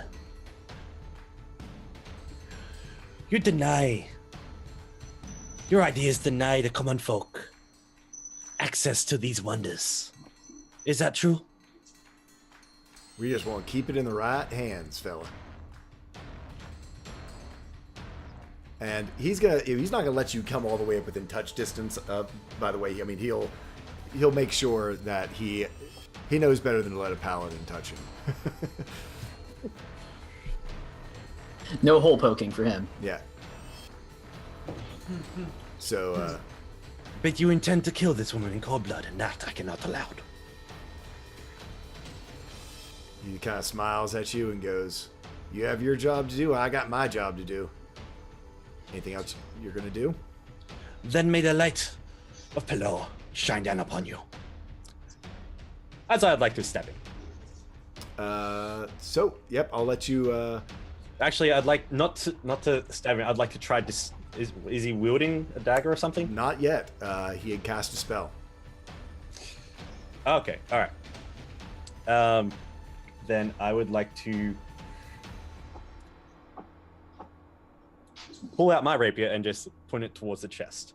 And I'd like to cast Searing Smite on it to let it burst into radiant flames and to just hold him at bay and hold my action if he's going to take any more aggressive actions against Drina to then attack.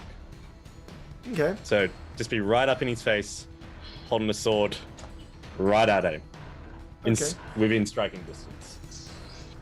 Cool. Next up is Drina's turn.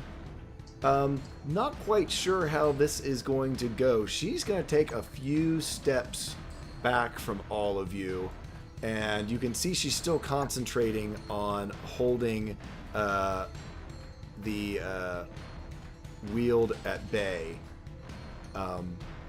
But just sort of takes a few steps back, not quite sure how this negotiation is going to go.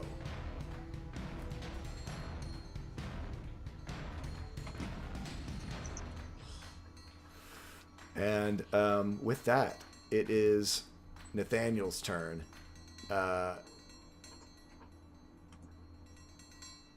He looks at Rain with a wink and starts to run. It's going to disengage and is going to move down towards Drina. You may take your held action. And I'm going to slash with my rapier.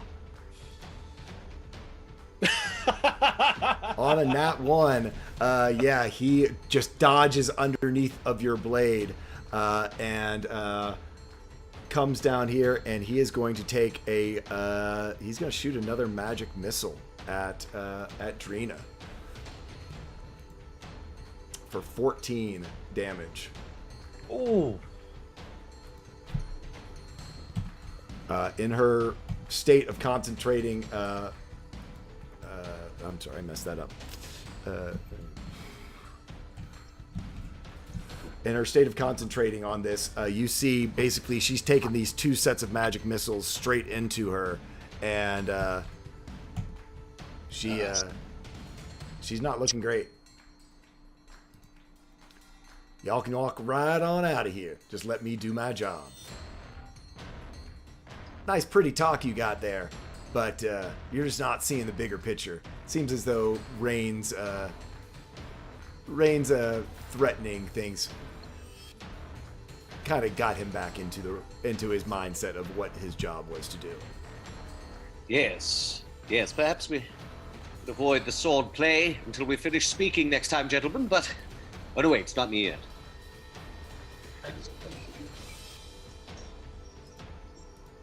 And with that, it is Kellymock's turn. He's kind of like looking like from him, like from Nate to the tiefling, Nate, tiefling, Nate, and he's like, and he just wants to read. What we do? Look this little bitch up! Which one? Nate. Oh, okay. And he will move within 15 feet, so he'll move here. And then, kind of like looking to where he kind of moved to get over, he'll kind of hold Mortimer out and go, all right, you need to come closer and quit running away. And I need a strength saving throw from him as I cast Lightning Lure. Ooh, nice. Ooh, wow, and he sucks at that. Okay. Wow, on a 4. All right, so he is pulled 10 feet in towards me.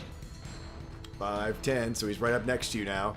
Yep, and then he takes spell, and then he takes a D8 lightning damage. So that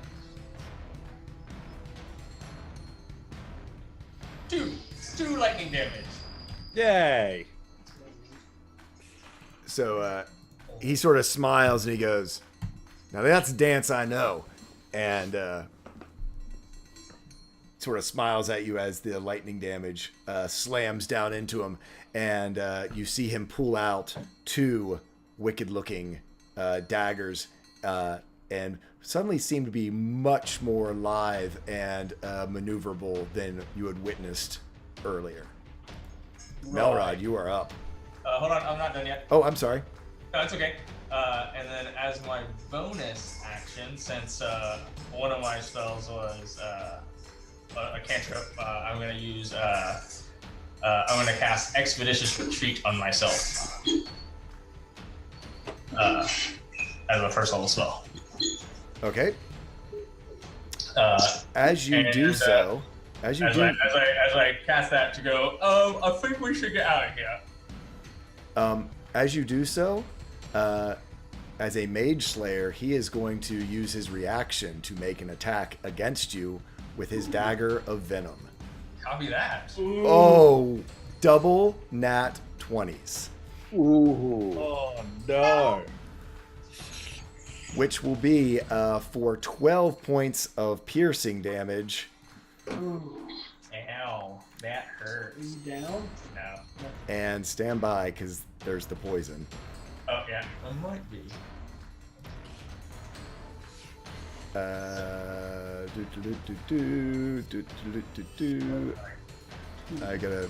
gotta look it up real quick. For some reason, it didn't Oh, auto-populate. it's okay. Tell him about the rabbits, Reek. It's mice.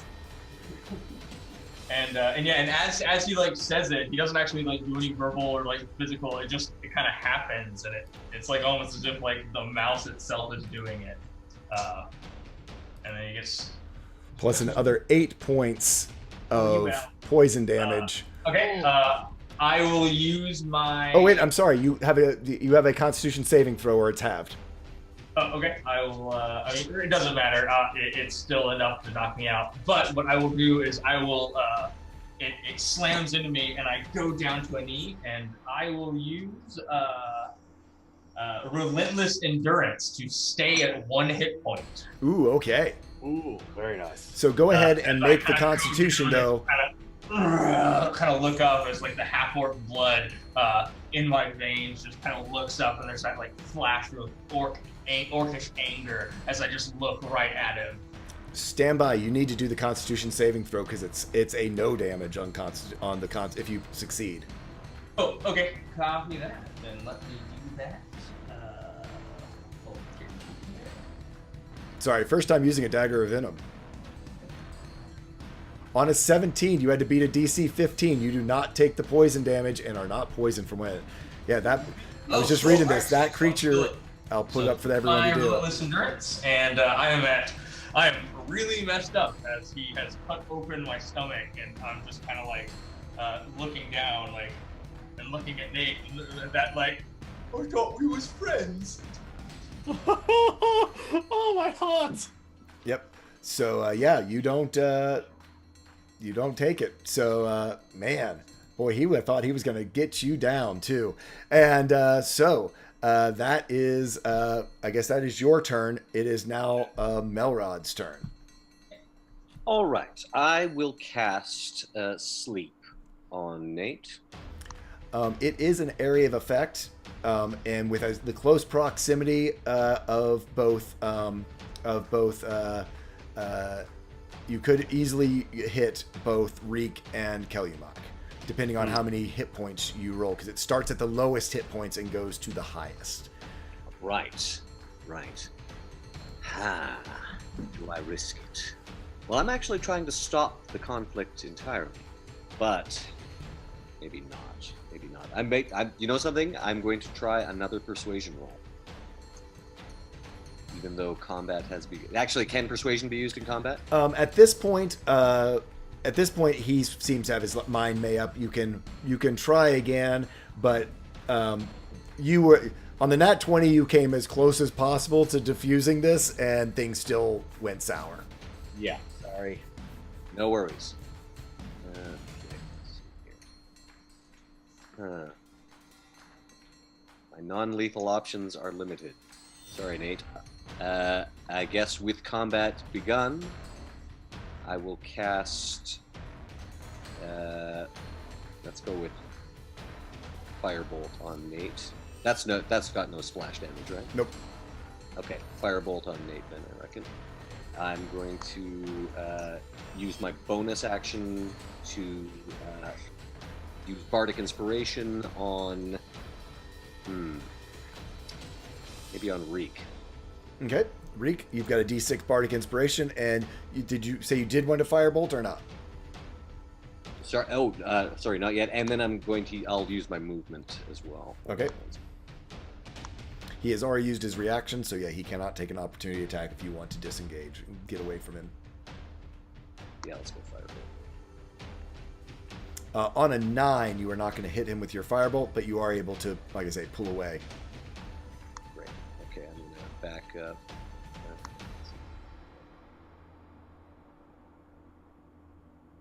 So, there we go. I will go.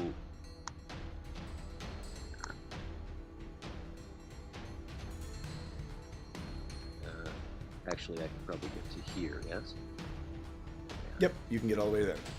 And I can cover both Nate and Drina. Yep, you sure can. Right. Cool. Next up is Bellamy.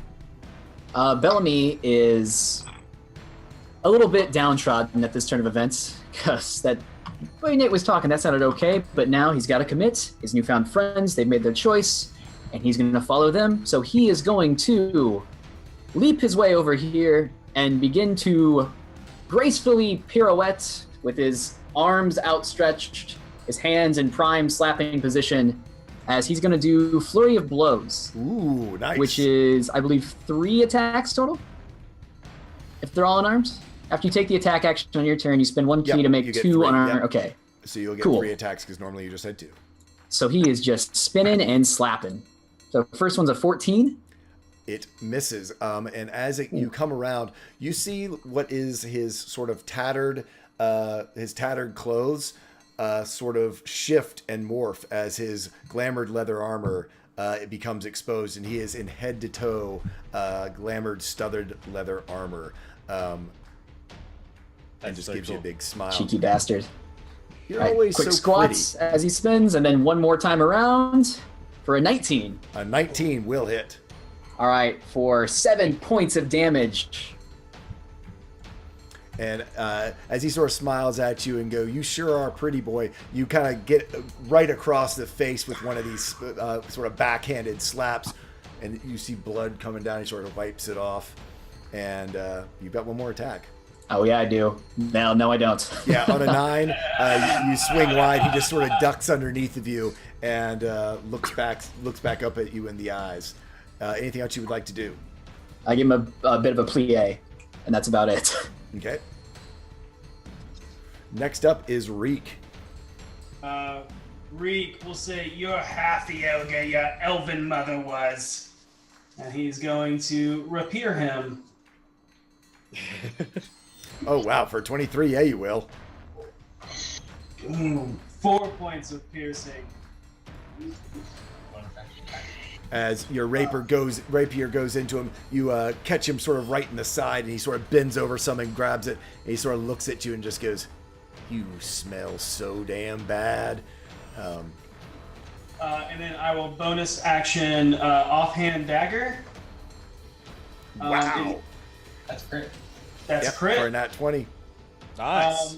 So it's gonna not have the 2 to it, so just the 3 points of damage. No, I think that's 2. No, yeah, it takes Okay. away your dex modifier. So it looks like you rolled a 1 on your d4, so it would be 3 points of damage. Yeah. Okay, yeah. So even with your offhand, it's a little bit of your weaker hand, you do find a spot underneath of his armor. His dagger digs into him, and he's just like, "Oh, will you not just let me do my job?" Rain, you are up.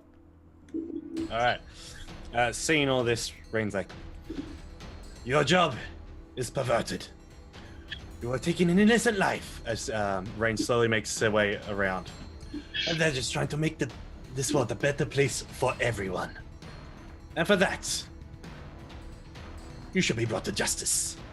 And with swift flurry of the rapier, it's gonna go down for a hamstring. As I make my attack roll with my flaming, searing rapier. Yep. On a 20, that's going to hit. Nice. And the searing D6. So, for 17 damage,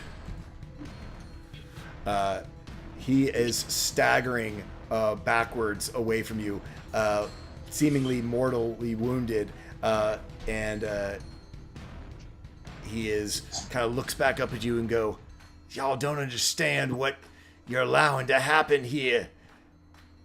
Next up is Drina's turn. She is just going to look at all of you and go, "Thank you. You're going to save this project. Finish him off. We've got to get you back to safety. We have to report back. Let them know that we've been infiltrated."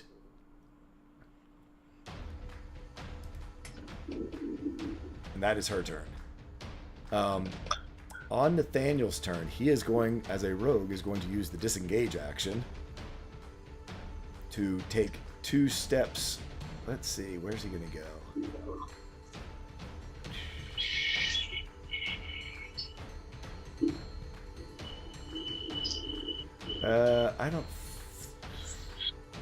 He's just going to go right there. And after you hit him with fire, he is going to look at you and go, "You ain't the only one who can do that." And he's going to cast Burning Hands. Put both of his fingers together and cast Burning Hands at you. And it should catch you and Bellamy. Y'all are going to have to make some saving throws. Dexterity saving throws. On a 13 and a 20, you guys both make it and only take 4 fire damage as the fire goes shooting out from him. He seems so weakened by the injuries that he's done, that he has taken, that he's unable to concentrate enough to get a good amount. Can't get a good damage roll. Yeah, you guys only take 4 as his aim was not true. That is, he's taking the disengage action. He is going to try to limp towards Drina, because you said you hamstring him. I'm saying he's only about half speed. And actually, he's already taken his action. He tries to get up right on her just in case she casts a spell. Kellymock, you are up. All right. I am going to kind of look at Mortimer and be like, all right, Mortimer, keep me safe, buddy. And with that, cast Protection from Good and Evil on myself. Okay. And then as I move, and I will move up on him.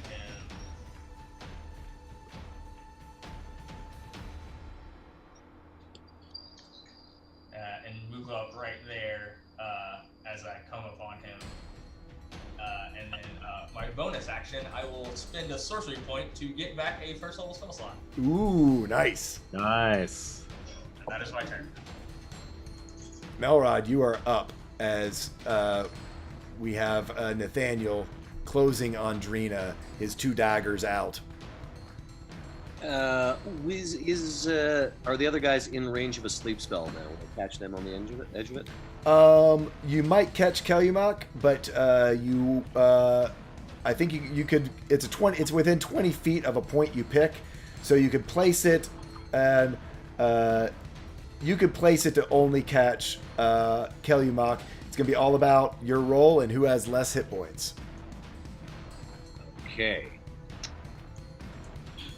Yeah, but I definitely would catch Kelly. Okay, I'll try. Something. I'm gonna do Vicious Mockery. Okay. Again, going with a non-lethal option. He needs to make a Wisdom saving throw. It looks like. Oh. Yep. He's got penalties on that. Oh, Ooh, no. He's not so wise. With 6 and 6, tell me how you mock him. I say, your country bumpkin routine was laughable. I've seen better acting at Goblin Community Theater. Hey! And he looks at you and goes,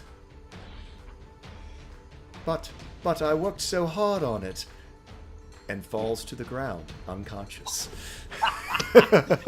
As he only had 1 hit point left. Oh my goodness, that's hilarious. You mocked him to unconsciousness.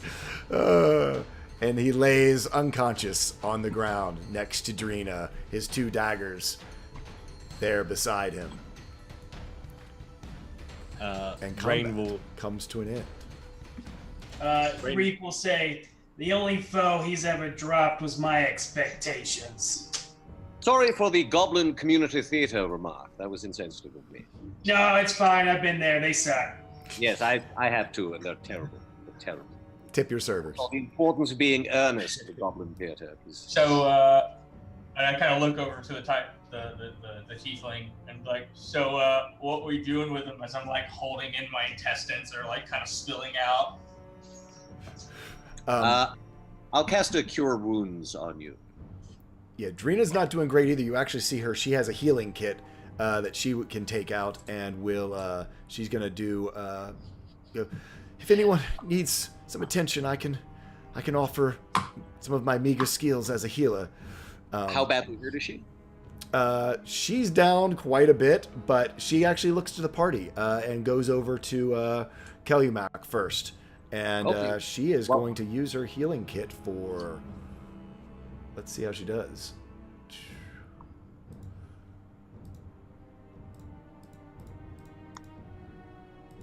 Did you cast Cure Wounds, Mark? And I does do. 8 points of healing on Kellymac as she takes out her healing kit and binds his wounds and sort of puts his intestines back in and stitches him back up. Kelly Mac, you've been healed a bit. Are you in good shape, or shall I attend to the lady, or do you need more? You see that, and he's like, I feel much better, and like you still see some like blood trickling out, but most of the wound is closed up. I think that'll do. Hey, Drina, once you're all done, nursing all these babies, I could use your attention. While she goes, if she's going over to Reek, or before she does, I'll cast Cure Wounds on her. Okay. You can do so for 5, and Raiden's by the unconscious body of Nate and is just grabbed the daggers and holding them. It's just being wary of him. Yep, he's still breathing but unconscious, as the vicious mockery was non-lethal in nature.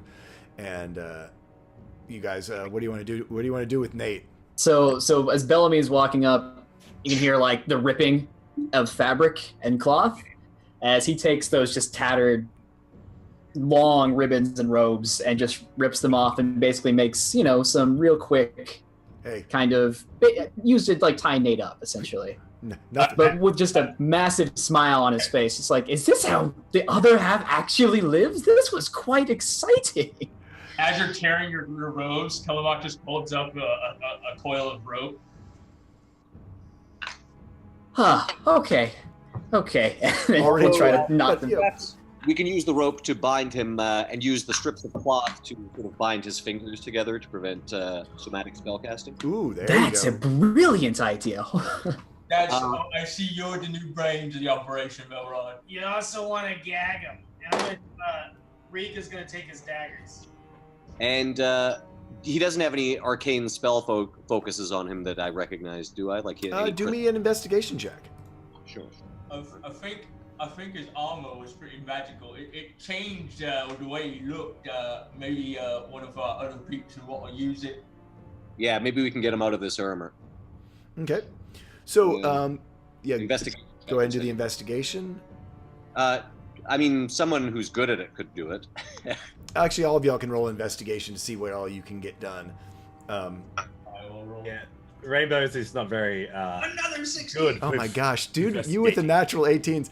So, of course, Kelemok is kind of like, oh, is this how you get out of it? And just like with one zip has him out of the glamour studded leather armor. Incredibly, it just kind of like peels him at like out of a crab, meat out of a crab shell, pulls him right out of it, and flops him on the ground. Yeah, I'm not tender with him at all. I just like kind of pick him up by an arm and like pull him out, pick him up by like the throat and like pull him out, grab a leg and like shake the food off. And I think Rain had said that he was grabbing daggers as well as Reek. So he has a dagger of venom, which you had experienced, and then there's this other vicious-looking serrated dagger that he has. Melrod, you do find a arcane focus. From your knowledge, you have heard of assassins who are trained in magic as well and augment their assassination skills with magical means. Apparently, this gentleman was a part of one of that group. Drina thanks all of you profusely for your help, and you thank you so much. We need to get you back, though. It's still dangerous out here, but we should get you back and bring him along so he can be questioned by the Master Gearite. He'll know what to do. Perhaps we can find out some more of their plans and see what they're up to and why they're so set on trying to disrupt this project that's truly for the best of everyone. If no one minds, I'm not armored. Do you mind if I put this on for the walk home? Oh, by all means. So I'd be okay with that. How about you, Reek? You go with that? It doesn't look like it'd fit me, so it's fine. Yeah. It's perfectly fine. It is perfectly fine by rainbows for you to wear that. It looked good on you. Yep. Yeah, I think so. Did you get the serrated dagger? Yeah. I feel like that's more your style. Yeah, I want the nasty looking one. So yep, you can add a vicious dagger to your inventory. There is this dagger of venom around for if someone would like to claim that. Looks like Melrod's getting the glamored studded. And as a sorcerer, I can wear that. it's your bard. I think it's your bard that's going to allow you to wear Yeah, it. bard you can wear. And actually, I think sorcerer. I always forget sorcerer gets light armor, and glamored studded, I believe, is light. So that works. It is. So yeah, you're able to put it on, and where at first you were, Nate was sort of much more slender than you were, and a little bit taller. But as you put it on and attune to it, it goes right to you, and you can make it look just like your robes and your traveling gear, your bardic traveling gear that you had before, but disguised with this studded leather armor. Actually, because it's glamoured and it just provides the same amount of protection and warmth or whatever, I just make it look like my actual performing outfit. Yep. It's like, I can always have my performing outfit. Look at that. And change it. A bunch of different outfits. Yep. Like, So, this will do. So that gives you that. Your armor class actually doesn't change because of your draconic. It's just now it all works. It sort of evens out because your draconic heritage only works when you're unarmored. Yes, but my draconic heritage doesn't give me an infinite wardrobe. This is true. This is true, which is the most important part. Drina escorts you using her skills here in the forest, and actually has you meet up with another warlock who is out here to help you escort Nate back. You get back to the road, and she brings you all the way back to East to sort of check back in, make sure everyone gets their recognition that they deserve. And she says that she'll arrange a meeting at the workshops with Master Gearwright Flanagan, the head of the Zephyr Consortium's efforts here in East, to discuss a proper reward for your efforts for protecting her and for capturing this assassin who had been sent by the Arcana Mystica. You guys are basically given the rest of the day off, and later that night, a package is delivered to the party containing a note and several items. The note says, "Keep yourself safe. Here's a token of our appreciation with compliments of Master Gearwright himself." And inside the package, the party will find 3 potions of healing. And I need to get someone. I need to pull up my rules because you get to roll on a magic item table. Fancy. So Pleasure. someone can roll me a I need the table, not the list. 100 percentile die. Oops, sorry. I need the magic item tables. There we go. On magic item table A. Come on. Sorry, I should have had this pulled up beforehand. And on table A is a...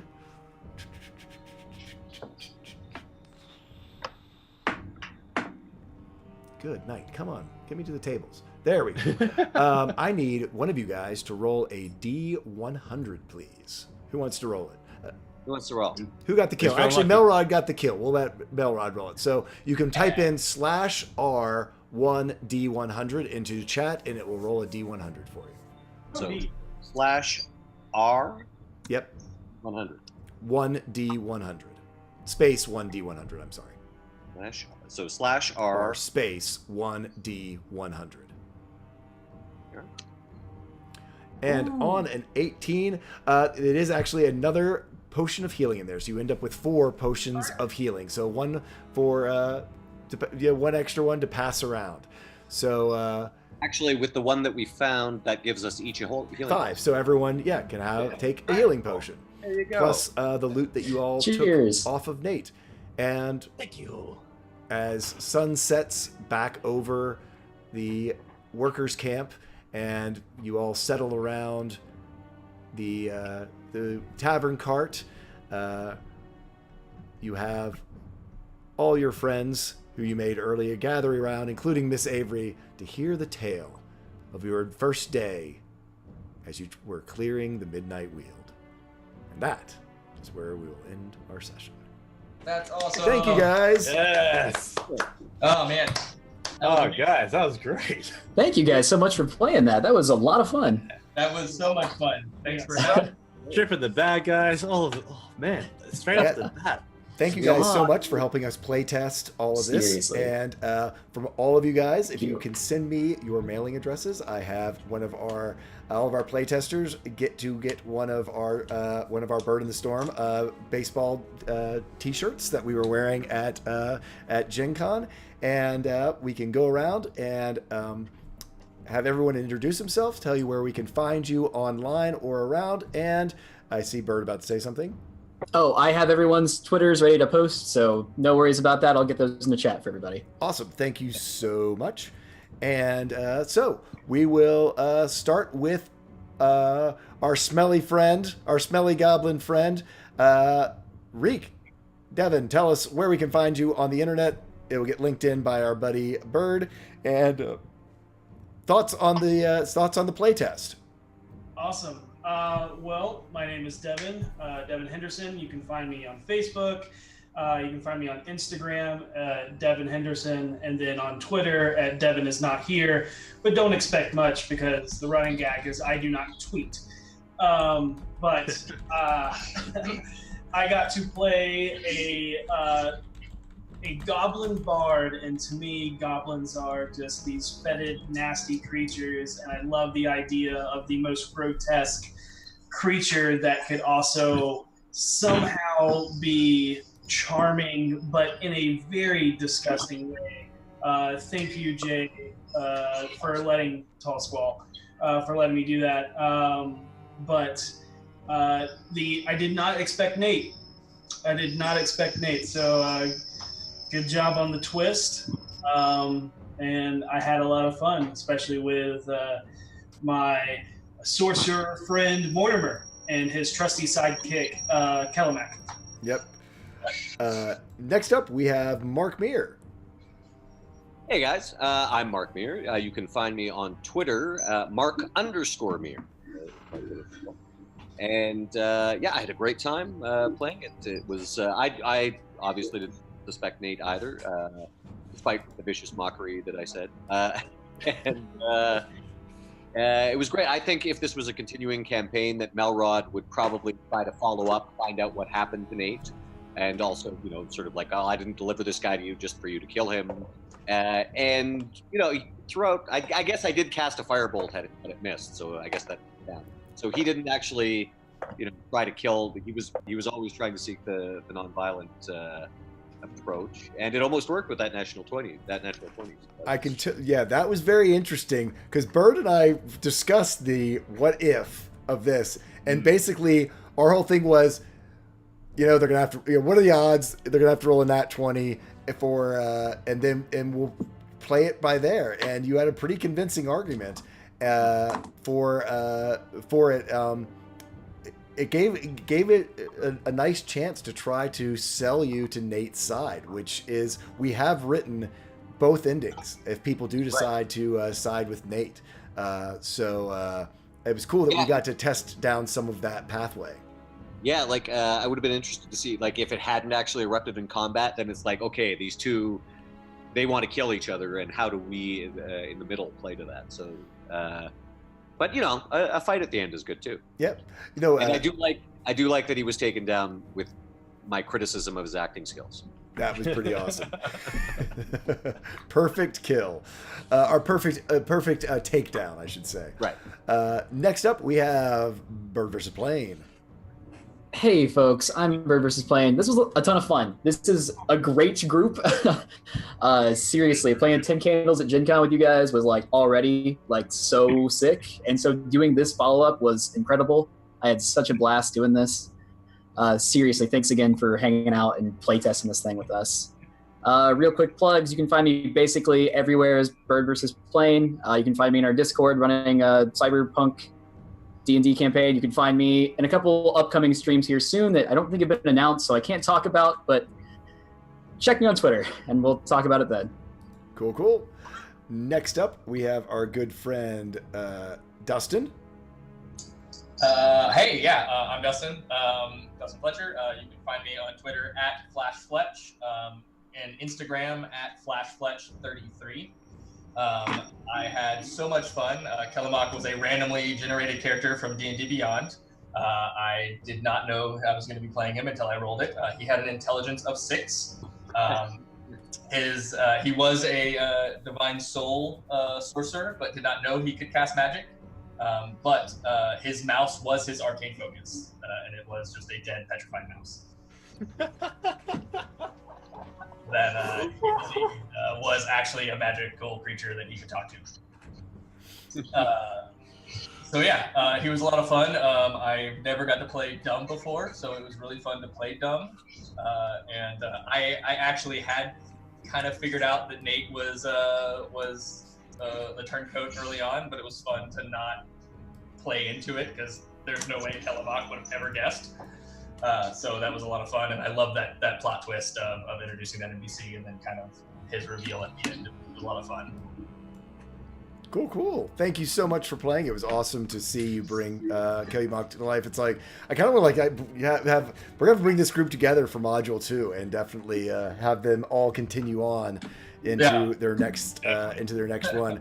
Last but not least, we have Dragons or Cats with our Distant Rainbows Paladin. It was really fun to play. It was actually my first ever Paladin to play, so I was very happy about that. And I am glad because I had the inkling, because I thought about it, that Rainbow didn't eat your mouse. I thought about it, and it played true to the trope. But I was like, yeah, it's a sacred thing to him, and Rainbow understands that kind of concept. But no, it was wonderful to be on the receiving end of this campaign for this module. It was really nice to be in this position. It was great fun to play with you all. The stories you guys weaved at the start was incredible. It was wonderful, just straight off the bat. Everyone just jumped into character, and it was just incredible. So I think at the very end, while we're telling the story, Distant Rainbow would pull out the 10 candles in their pack and introduce them to a game before we all went to bed. Nice. Very good. And tomorrow our characters will do some LARPing. There you go. Excellent. Absolutely. You can find me on the Twitch, on the Twitter, and on the Instagram as Dragons Are Cats, but for the Instagram, it's put a 38 on the end of that. And yeah, this is great. I can't wait for Module 2. So, depending on the path we take. Absolutely. Our Module 2 will actually be a 2A and a 2B, depending on which path that you guys took. So stay tuned. We actually will be playing this with a whole new group of people. Actually, except we'll have Bird joining us with a different character again tomorrow morning on Scraticus's channel. No spoilers for the folks I told them not to watch, so they wouldn't have it. And for those of you who stayed to the very end, through the end of the weekend, you can use this link to go and download yourself. Be sure to save it to your Google Drive or elsewhere, and you are able to run good old Module 1 yourself. Not to undercut your momentum here, but you might have posted the wrong link. Oh. Because how else could we end this except for? Oh yeah, I posted the wrong link. So you get to see the lovely link to our little poster. But give me half a second. Let me get you the right link because I'm a dork. No, just kidding. Hold on, we have to get full circle here. Hashtag pro streamer. Hashtag pro streamer. Sorry, stand by. I even cut and pasted into another place so I would have it in the right thing, and then I still screwed it up. So stand by. Let me get it. So here is your link to a free poster. Here's your link to a free poster. Share. Copy link. Okay, take 2. And double check me, folks. Make sure that actually goes to it. There we go. There you go. There we go. Hey, all right. So for through the end of the weekend, be sure to download it because then it will no longer be available at that link.